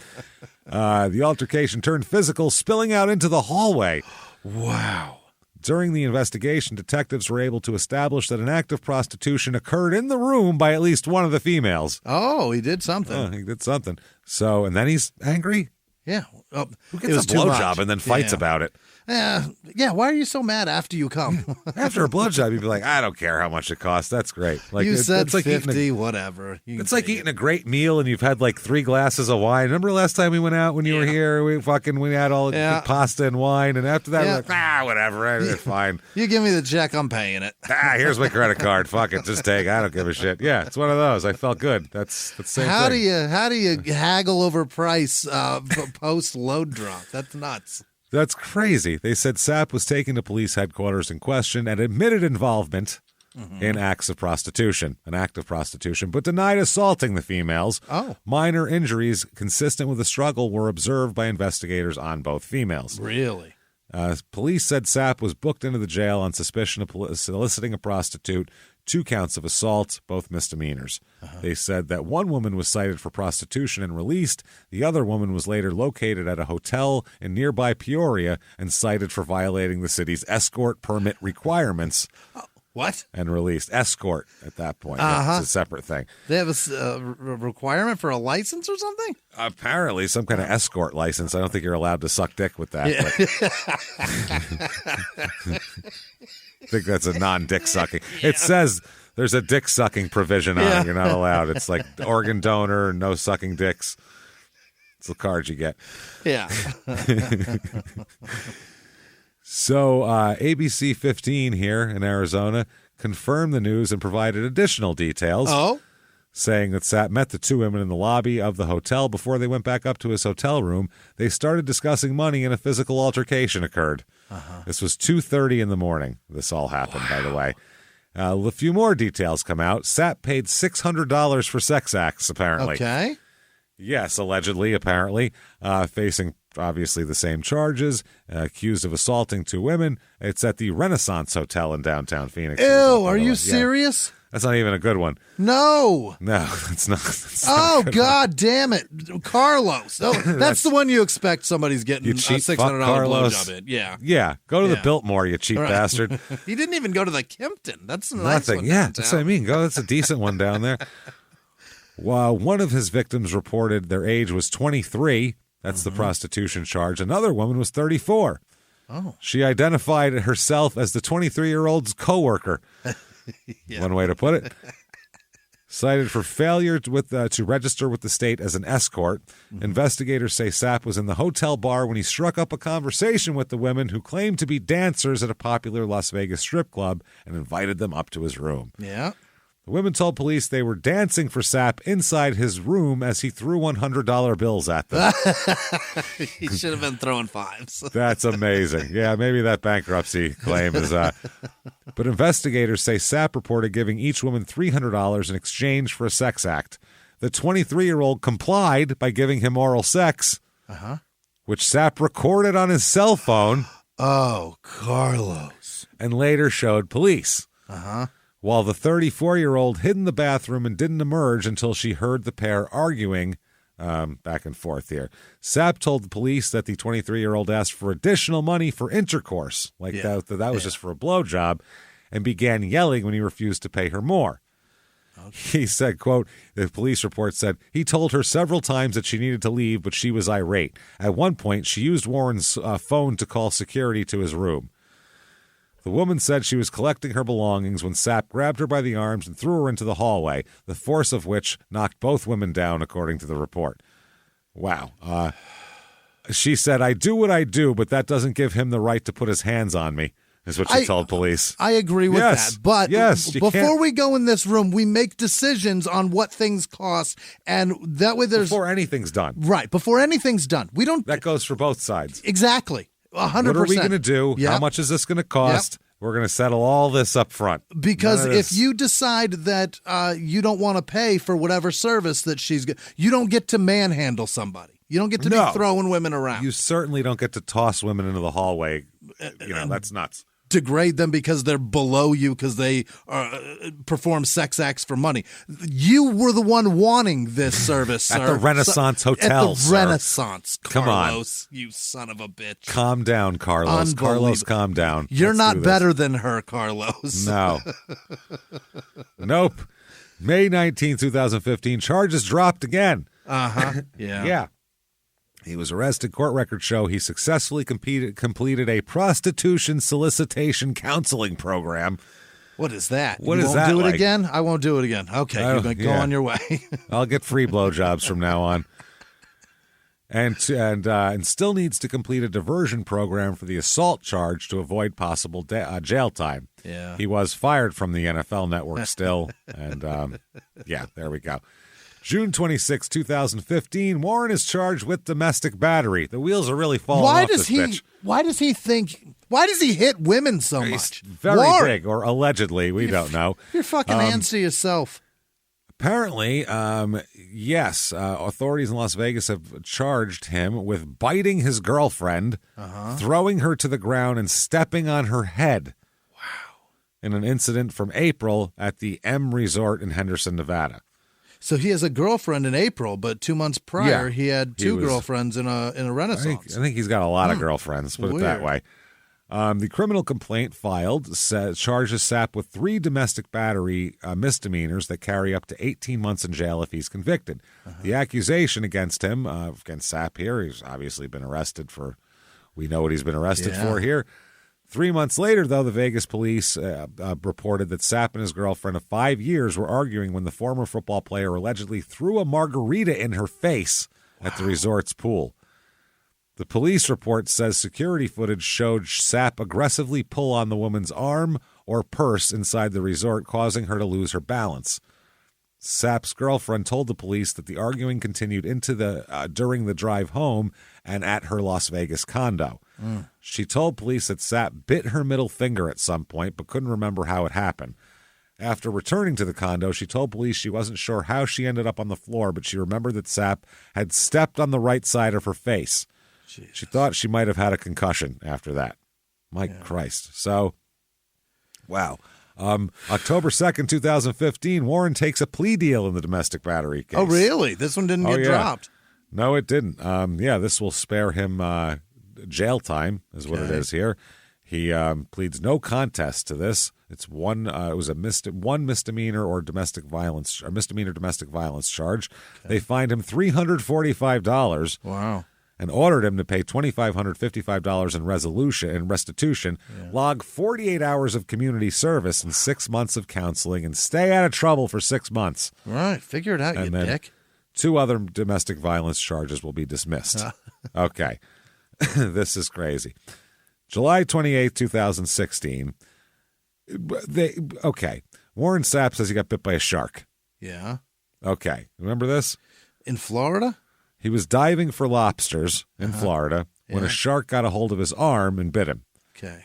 So, Sapp called into the Rich Eisen show and to talk about details here. Yeah. And Sapp said he was diving for lobster, which he's done 3 years in a row. Yeah. It involves free diving and holding your breath for 45 seconds, looking in holes in the coral to find lobsters. What? Yeah. They don't have pinchers in Florida, I guess, those lobsters. They're a different kind. And it's free diving? Why don't you just get a fucking scuba tank? He's free diving. He said, right. I go down, I grab the anchor line and pull myself down because I got to get my naked 200-pound butt to the bottom without expending too much energy so I can actually hold my breath for 45 seconds once I get to the bottom. Okay. Yeah, it's hard to swim to the bottom. The earth doesn't want you. Right. It doesn't. Even your pool, if it's 10 feet deep going, it's fucking really got to. So he said now I get down and I look and I'm looking and I reach in there and I feel something soft and I pull my hand out like, I don't like the way that feels. So then I looked over the top, from the top of the hole to the bottom hole, and I see him and I see the dorsal fin and tail. And I said, oh, that's a shark in there. Yeah. Yeah. And I look out of the side and I stick my hand back in the thing, and now he's out the backside where I can snatch him out. You know me. Snatch him out. Why are you getting after the shark? He said, I decide I'm going to snatch him out about 4 feet. He ain't a monster. He's a little fella. He comes from a little stock. Holy shit. This is insane. Belittling the shark? They're like, what the fuck? So they said, you grabbed a shark and held your breath and all this? And he said, I did. I snatched him out with the right hand. Then with my left, I grabbed him by the tail. And then he went taking off. And then I had him and he was going straight, like away from me, like in a straight line.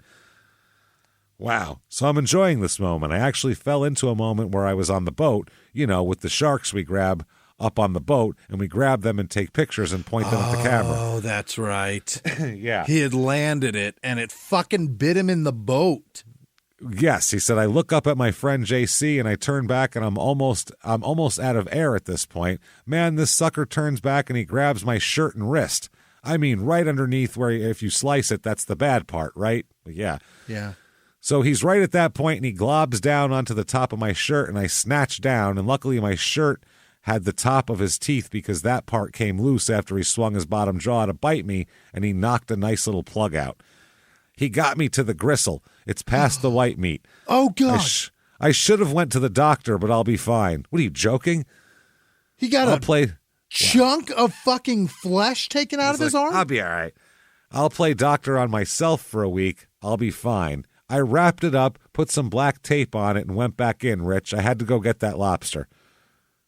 I don't know if I believe this. What is he, Sabu? What the fuck is he doing? The wrestler sliced his arm open to the bone and said, get me some tape out of the back, and fucking super glue and tape, and he just wrestled the rest of the match? But if there's one shark in there, and now you've got a fucking wound, now you're bleeding into the water, and sharks can smell that for miles.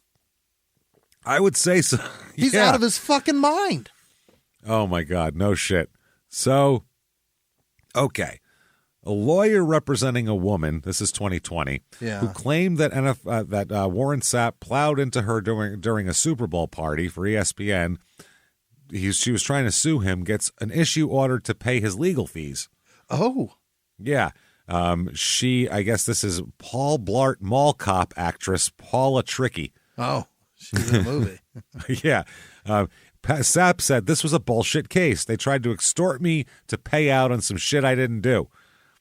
She claimed that the player-turned-broadcaster ran through the crowded Arizona party in 2015 and struck her, causing injuries. Okay. She was arrested later that night for DUI, by the way. Oh, well done, gal. Obviously. Yeah. Obviously. Former football Hall of Famer Andre Reed initially signed an affidavit claiming he witnessed Sapp strike her, but later recanted in a subsequent deposition. Gee, I wonder why. Oh, Jesus. Sapp countered in court papers, saying that he never attended the ESPN party and was across town being photographed and paid to appear at an NFL alumni party with rapper Pitbull. Jesus Christ, I hate Phoenix. Ugh. On August 3rd, Judge David Hames ruled that Tricky's lawyer failed to provide any evidence whatsoever to support the case and should have withdrawn the claims. The court ordered him to pay a reasonable attorney's fee for Sapp. We told it could be up to $100,000. Wow. Wow. That's a lot.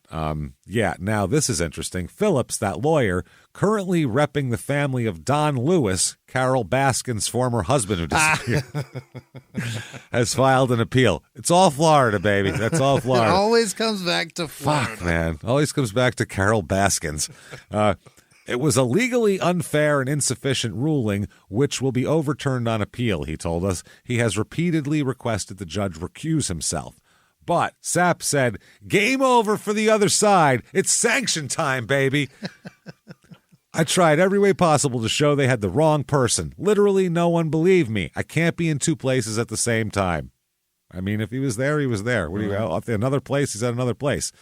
October 2020. The internet sports book BetUS announced that Warren Sapp and Brian Jones as the hosts of the weekly podcast BetUS Unfiltered. Oh, God. They've interviewed celebrities such as Derek Johnson, Adam Schafer, Ray Lewis, Kevin Carter, Rick Neuheisel, and John Welcher. Well, everyone's tuning into that big Rick Neuheisel interview. Boy, is he digging deep. Wow. You are Warren. You played in the NFL, and those are who you get? Jesus Christ. Then, December 21st, 2021. Yeah. This is fucking amazing. Here's his birthday picture. I'm going to show you. He's a lot thinner than he used to be. What the shit? He's wearing like a denim thong bottom. Yeah. You know what he looks like? He looks like Woodstock. He looks like Big Sherm if he lost a lot of weight. Or Big Worm. Yeah, That's Big Worm. Big Worm. Faison Love a little bit. Yeah. He looks like Faison if Faison lost weight. Because his eyes are closed, he's making a face, so it doesn't really look like Warren Sapp. Right. And he has these underwear, are those jeans? Speedos. They're denim. They look like absolutely denim. Those are Florida. It's a Florida thong. Those are insane fucking shorts. And, he stripped down to this and showed everything off. It was his 49th birthday. Wow. Yep, looks he said good 49. for 49. It looks great. Yeah. 49 never felt so good since I wore it at Apopka. Oh, I guess this was his old number. 49 never felt so good. That was his old number in high school. Is that, or are those his high school underwear? That's what I was thinking at first. I thought he was like, I could finally fit into my high school thong again. That was honestly what I thought. It's got to be, right? That's why I was like, his number. Now I get it. Yeah, that makes more fucking sense. He's back in prostitute fighting weight. He looks great. That's it. Yeah, you can knock a couple ladies around. November 23rd, here, 2022, Sapp is now calling out Bucks linebacker Devin White. Oh? And he said he's broke down a video breakdown of White's play against the Baltimore Ravens, and he said, I want you to watch the effort of the captain right here, number 45. How do you show up with your defense on Monday morning with this type of effort? I'd ask for the C off your chest. Oh, he's mad at Devin, huh? Mad at him, yeah. Todd Bowles said, I have no problems with Devin. He's the head coach at the time. Yeah. You can point to anybody on this team. Where you can say they weren't playing well any week of the season. So to pick Devin is unnecessary. 2020? That's the season after they won the fucking Super Bowl? No. You can pick anybody on this team. No, he says, I have no problems with Devin. You can point to anyone on this team. This was 2020 or 2022? 2022. Oh, okay. So it's been a little while. All right. Yeah, it's been a while. Yeah. So they said that, it's whatever. So May 3rd, 2023, Warren Sapp, now he's doing some other shit here. Yeah. He's become involved in a film that just won the Best Short Documentary Awards at the Sunscreen Film Festival in St. Petersburg. Don't know that one. Sunscreen. It's called Life with CTE, a Warren Sapp story. Oh. Chronicles his efforts to generate more awareness about CTE and neurological disease linked to to repeated hits to the head. This is Chris Nowitzki, the one guy who was a football player, wrestler, and now he's like a scientist now. He does all this shit. Really? Yeah, he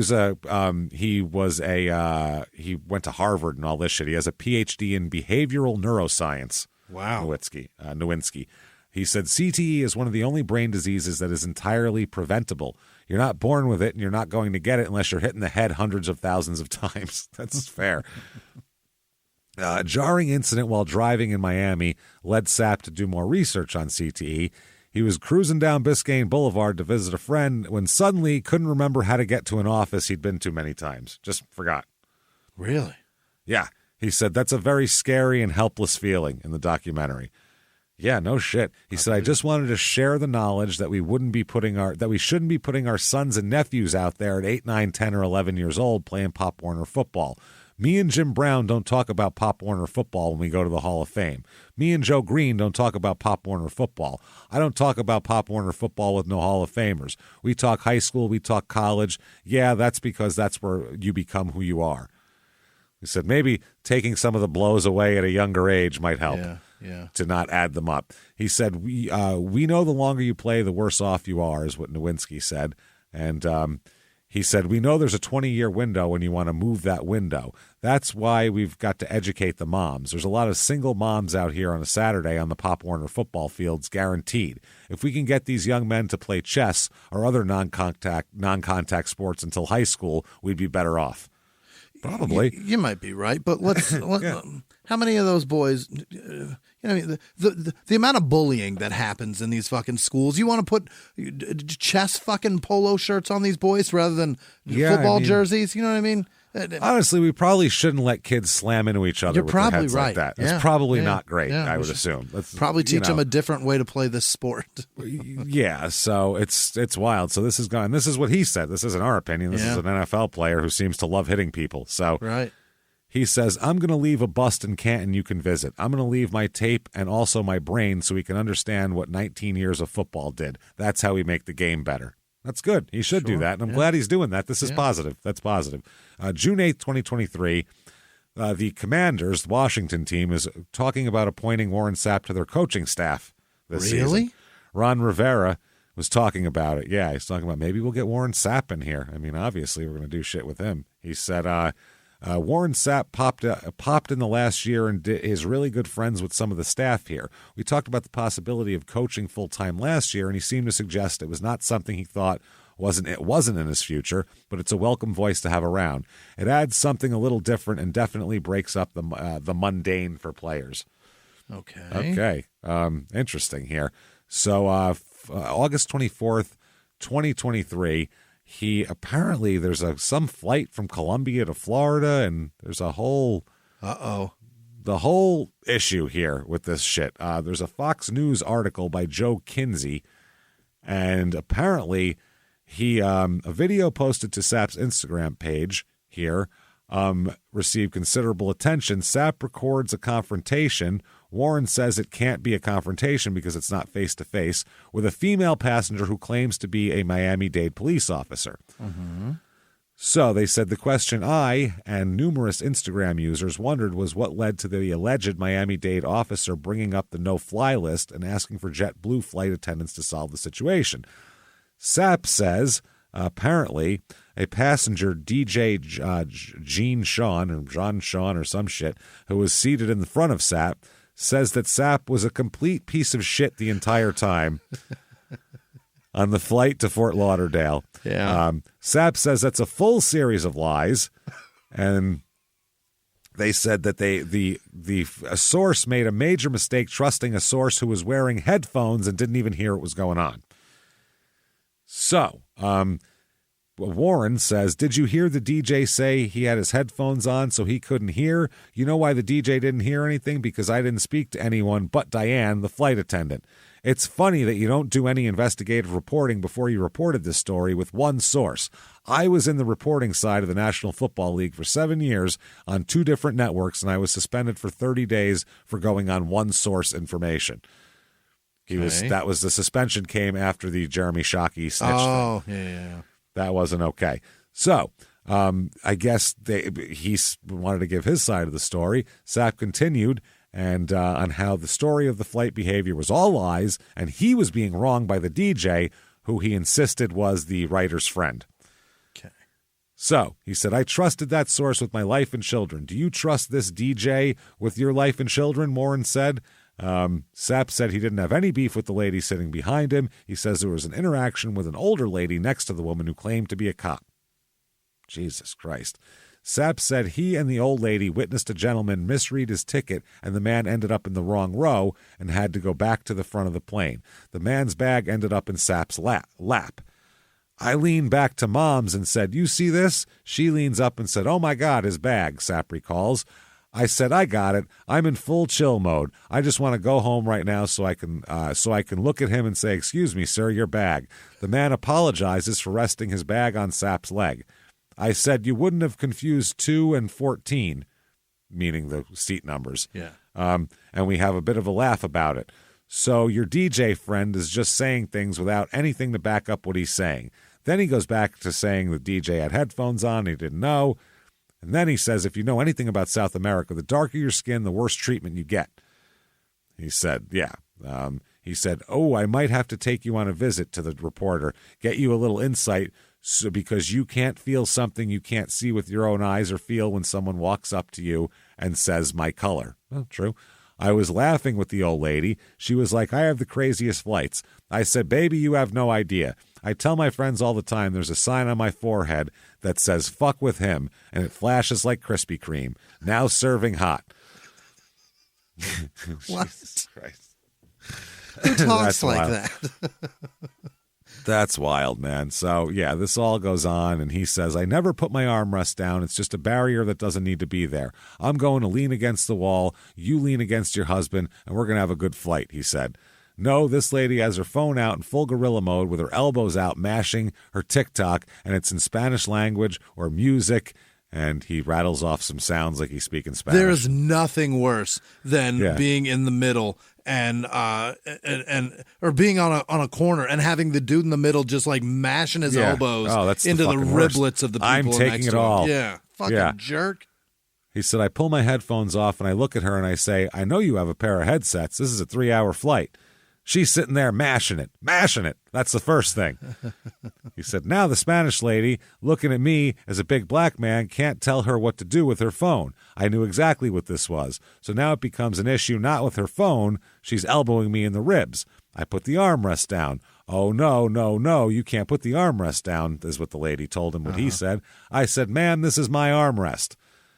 Sapp asked the reporter if I know that JetBlue has 3 armrests. I explained how I've never flown JetBlue. All right, well, look it up. There are 3 armrests. I put my armrest down. She had an issue with my armrest. He explained that if she leaned 2 inches toward her husband, there would be a barrier between them. She gets the message and leans toward her husband. Sapp proceeds to raise the armrest because I don't want this in my ribs either, because he's a big guy. Yeah. At that point, now he's all pissed off, and he says, I'm 50 years old. I've done all my ass kicking. It's all up in the clouds. You can go to the Hall of Fame and push a button, and the QB killer comes back alive. I have no interest in confrontation or discussion of any of this, sir. This lady decided she didn't want to sit there because of whatever reason. All my ass kicking's over. I don't want to beat this woman's ass in the sky. Yeah.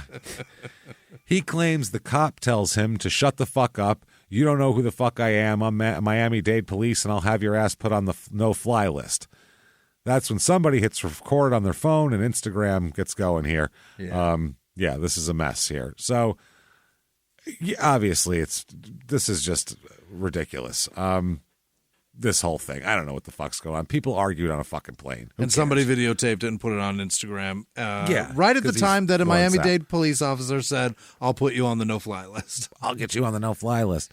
September 20th, 2023, very recently, Sapp wants to join Deion Sanders at Colorado after meeting the players. He wants to work there? He wants to work there. He said he's ready to join the coaching staff here, he told the Rich Eisen show. Well, now that it's doing great and Deion looks like a king.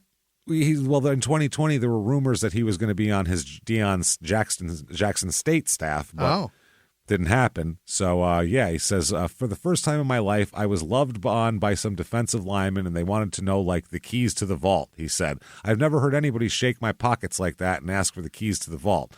I've had 5-6 young men around me that were basically ready to strip search me. Like, I know that there's a key somewhere that you're going to give me for this, and they're willing to work. They infected me, and I told Prime before I left, I'm coming back. I want to be there next year. I'm going to get everything, the paperwork to work, and I'm going to go to work because sitting on my couch, it's time to get this degree, and we're going to go to teach these kids. I know something about this game. When you have a quarterback like, what's his name, Shador?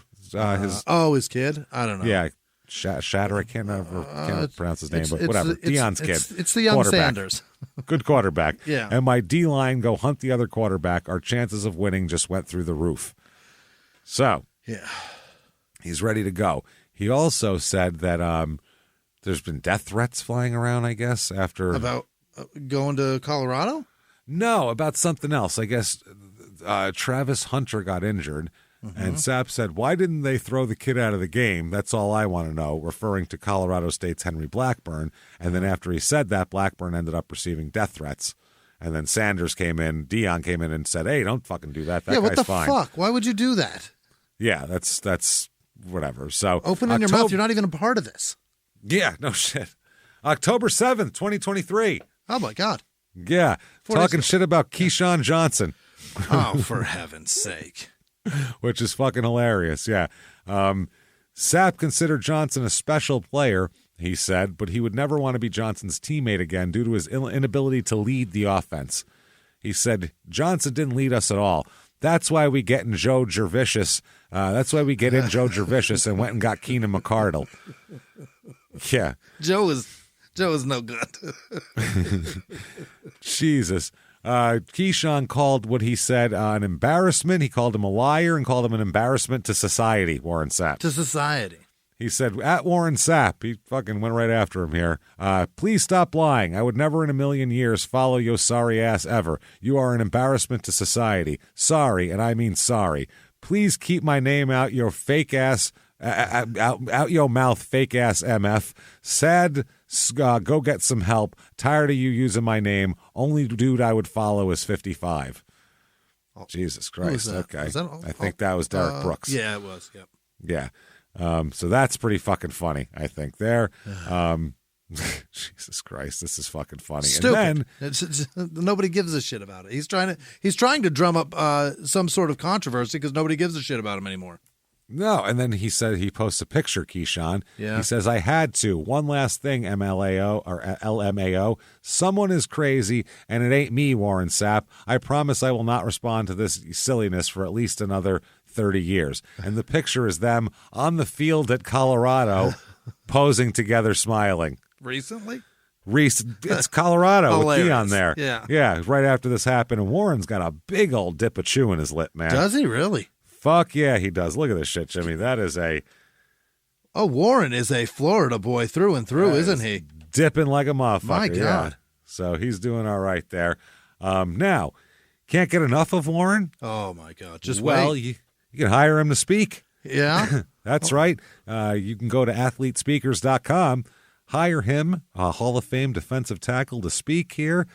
He travels from Fort Lauderdale. Really? And he's available for corporate appearances, speaking engagements, meet and greets, endorsements, and visual events. How much? His fee ranges from $60,000, $20 to $30,000. Not bad. That's a little much for Warren Sapp. I mean, it's a lot, but the guy won a fucking Super Bowl and he's in the Hall of Fame. You can also get John Lynch, Rondé Barber, Derek Brooks. Rondé Barber's a good one. Derek Brooks, he's fucking awesome. Yeah. So multiple sources list this as his net worth, by the way. Oh, boy. Multiple places list that his net worth is $500,000 at this point. It might be. I mean, it could be, yeah. And his son, Warren Sapp II, is playing here. Where is he? He's a redshirt sophomore at Winter Garden Foundation Academy. That's where he went to high school. Where is he? Redshirt freshman. What school is this, though? Orlando, Florida, Multimedia Studies. He's 6'1", 191. He's an inside linebacker. That's a little skinny. Yeah, redshirt freshman 2020, did not see action and began making a position change. And then in 2021, contributed to the Owls' 45-14 victory over Fordham. So he must be in college now. So he might be. He's playing. Almost out of eligibility, though. That was 2020. Yeah, that's wild. Maybe at least he didn't play for Bishop Sycamore. Yeah, that was shit. good. So there you go, everybody. That is Warren Sapp. Warren doing some shit, man. Just a lot of content on him. If you are a sex worker, do not allow him to book you. Never participate in his fuckery. Well, get your money up front and talk about it first. Agree on a price and get paid first. And acts that are going to be performed. So yes. There's that. If you like the show, tell everyone about it. Please give us 5 stars on whatever app you're listening on. More importantly, though, tell your friends. Please post about it. Get it active. It helps. It really does. It spreads it around. So thank you for doing that. You definitely want to get tickets to our virtual live show for Small Town Murder, October 26th. It's also available a week after that. We're going to wear costumes that you're going to love. Trust us. Going to be a wild story. Available for a week after the whole deal goes down for Halloween. Crazy story. And that is shutupandgivememurder.com/virtual live. Right. So get in there. Follow us on social media at Crime and Sports on Facebook and Twitter, at Small Town Murder on Instagram. You certainly want Patreon. Oh, yeah. That's for sure. And you definitely also want to listen to your stupid opinions, which is worth money, damn it, but we're going to give it to you for free. No, that's right. Just every Monday morning, wherever you listen to podcasts, our new show, and it's fucking hilarious. We'll be honest with you. We have gotten feedback about this show that we haven't gotten for the other two that people have liked for years. So they're just like, holy shit, I can't drive while I listen to this. I will crash. So check it out. Patreon.com/crimeandsports is where you get all of the bonus materials. Right. Anybody $5 a month or above, you get it all. 200 back episodes plus, new ones every other week. Right. It's happening here. This week, what we're going to talk about for Crime and Sports, we're going to talk about players who like to pay for sex again. We have a new part of those, and there's so many more out there. And Warren Sapp joined the list on Super Bowl week. He's on one of them, but we won't go over him, obviously, now. But we've already done it. So there's that. And then for Small Town Murder, we're going to talk something really creepy. The Manhattan, Montana serial killer that we covered a couple weeks ago. Right. He has a really weird confession that we didn't have time to get to in the show. It is detailed of 4 murders, and it's disgusting and weird. And he does this and goes and hangs himself. So it's wild shit. We'll talk all about that. Yeah, it's going to be crazy stuff. Patreon.com/crimeandsports. Oh, boy. Yeah. Not only do you get all that bonus material, you absolutely get a goddamn shout-out. When does that shout-out happen? Now. Right fucking now. Jimmy, hit me with the names of the people like I'm standing watching an interception return and not involved in the play at all. Hit me with the names of those people right fucking now. This week's executive producers are Monica Noakes in Winnipeg, Jules Harris in PA, Jacqueline McCardle, Kyle Norwig, honeymooning in Croatia, Jordan Bennett, and Simon celebrating their 19th anniversary. Also, Happy anniversary. Happy birthday, Miss Meta, from Jake. Thank you guys so much for being a part of this. It means the most to us. Birthday. Other producers this week are Peyton Meadows, Liz Vasquez, Vivian Ward, Gary Friedman, Janice Hill, Mary Tingbald, Misty Bush. Tingbald? The Tingbald and Misty Bush, you said next to each other? The ting is bald, James. I heard balls and Bush, like back to back. I was like, wow, Jimmy. Erica Rodbell, Mary the trucker bitch, Gray Sandstrom, Eric Nash, Chris Schirmer, D with no last name, Ryan Woods, Dr. Epidemic, Kelly D, Jennifer DeSimio, Amber Hain, I think, Robert Dobolina, Scott Martin, Ivan with no last name, Brian Sally, Nancy Streaker, Tactical Trumpet, Echo with no last name, Candidate 1999, Nicole Gross, So Bash, Chris Pupple Smith, Aaron Blythe, Michael Clem, Scott Brocious. Hey, that's the baseball player? Yeah. The 99 World Series MVP? Real guy. No way. If it is, Scott I'll lose Brocious, my fucking mind. Fuck, I love you if it is that guy, because Christ, I loved him. What a great fucking player. Katie Hendricks. How could there be two of those? There's no way there's two, right? I don't know. Maybe he's just making a reference because he knows I'm a Yankee fan. Possible. So you never know. Katie Hendricks, Leslie Popolare, Teresa Bremner, Patricia Butler, Kaylee Sund, Kristen O'Keefe, Jim McCormick, Sherry Page, Tyson Williams, Samantha Rosbarsky, Brittany Yard, Davey Thomas, Alexis Sullivan, Kyle. Oh, that's Kelly Hecking, Ronica Vey, Nick Moore, Tail Gunner, 1. Jeremy Garden, Taylor Walker, Saratoga, Emery with no last name, Dana Lynn, Al Minnie, Pam Minahan, Don Winters, Danielle Rooney, Rodney Combs, Amy P, Army P. What is that? What did I do there? Army P? I don't know. It might be Army. Money with no last name. Rayshawn Eastman, Sierra Beverly, Joe Martinez, Lucas Carlson, Allison Cerna, Debbie Ralph, Harv with no last name, Rebecca with no last name, Tim Martin, Jimmy Hill, Nathan Swanger, Wilkerson with no last name, Sherry Vanoy, Timothy Drozd, Paul McCarthy. Timothy Drozd. Paul McCarthy, not McCartney. Oh, McCarthy. It's the other guy. It's the knockoff. Right. We had Brocious and McCartney this week. I was like, wow, we're killing it. Alicia Sagis, Allison Stein, George, that's George, I think. Ryan Carbone maybe? Maddie Best, Keegan Miller. Frankie Carbone. It's his kid. Where am I at? Melissa Herlihy Bellavance, Scott Frozen Stiff, Scott Schraft, Melissa Nettles, Carl Glover, Daniel Smith, BCS Phil, Carolina Juarez, Daniel Welsh, Nova's Dad 308, Esteban Lopez, Rumble with no last name, Nina Stola, Robert Jones, Daniel Jeffrey, Chris Motley, Svengali Knight, Debbie Murray, John Husk, Charlie with no last name, Emily Bethel, Justin Caldwell, Shayla O'Keefe, Grant Gibb, Lindsay with no last name, Jonathan Dagdagan, Al Haystick III, Jess with no last name, Dennis Wiltsey, Jessica Tyndall, Jennifer Lyons, Jessica Beebe, Alexis Alvarez, Zoe Ward, Aofi. What is that? How do you pronounce that? That's Aofi Carey, Aoife. Is that Aofi? I don't know. I don't want to. Yeah, that's a tough one. Mark White, Taya Randall, Rebecca M., James McKinney, Mason Cannon, Jessica Rhodes, Nick Leeper, Robbie Baker, Colleen Frank, Steven Sacchetti, Craig McAvanna, A Siri Reborn, Shannon with no last name, Elazar Pescara. T, this show brought to you by the letter T. Tommaso, Scandale, Andrew Salvatore, Jeremy Winfield, Jason Lee, probably not that one, Andrew Mercer, Jane Snow, add him to the list. Could Come be, on, guys. who knows, George Harris, James Hammer, Jamie Hammer, Casey Baby 1, Tina with no last name, Gary Turner, Alicia with no last name, Joey Vose, Sharon Mole, Hannah Atkins, Remy Corticas, Brooklyn McCoy, Nancy Zeker, Sophie Zhang, with the silent H, Murphy, Getty Levy, Jill Quinn, Melissa, Melinda. Getty Lee, I'm like him too. Jesus, we are killing it today. Melinda Bennett, Vanessa Borquez, John Bender, Kaylee Ulmer, Hector with no last name, Carly Amaya, Tina Satalia, Rebecca Sepeka Laka, Heather Miranda, Tiffany Maxwell, Ekaterina Vovedino,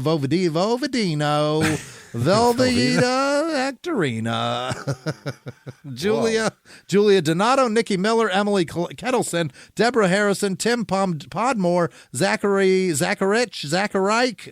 Harris, Abe Hill, Milkman with no last name, Sarah DeBerg, Austin F., Caitlin Williams, David Kaufman, John Haley, Damon Wiedensall, Cindy Greenig, Michael Standridge, Starla Harmon, Gavin Hildebrand, Lena Toom, Van with no last name, Santiago Gurul, Melanie Milline, Colin with no last name, Erica with no last name, Seth Griffin, Tyler Garcia, Matthew Stevens, Courtney P., Celeste Holloman, Jamie Mitchell, Christy Couture, James Clark, Johan with no last name, Amanda Simon, Christy Lewis, Mindy Johnson, Kimberly Halley, Hale maybe, Sonia Morissette, Zoe Odegaard, Carly Lovell, Brittany Gillum, Tim McFarland Stark, 0810, Skylar Sappington, Emily Falkenstock,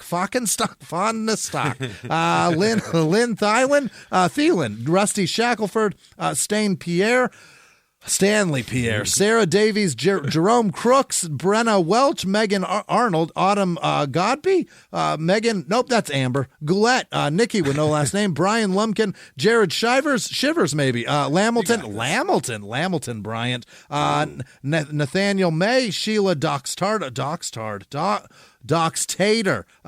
Shea, Dr. Shea Stockwell Jr., the 7th, Carly D., Brandon Thompson, Bonnie Hildebrand, Jared Neeran, Jason Borton, Lindsay McKay, Melody Robbins, Deidre Ryder, Crimp with no last name, Carolina Miranda, and all of our patrons. Thank you so much. Thank you, everybody. You wonderful, wonderful bastards. We love you so much. Yeah. You magnificent bastards. Truly. Thank you.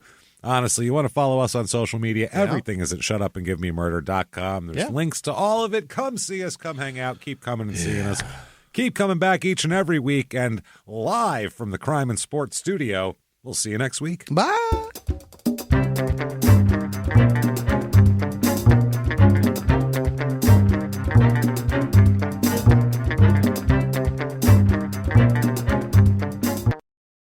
If you like Crime and Sports, you can listen early and ad-free now by joining Wondery Plus in the Wondery app or on Apple Podcasts. Prime members can listen early and ad-free on Amazon Music. Before you go, tell us about yourself by filling out a short survey at Wondery.com/survey.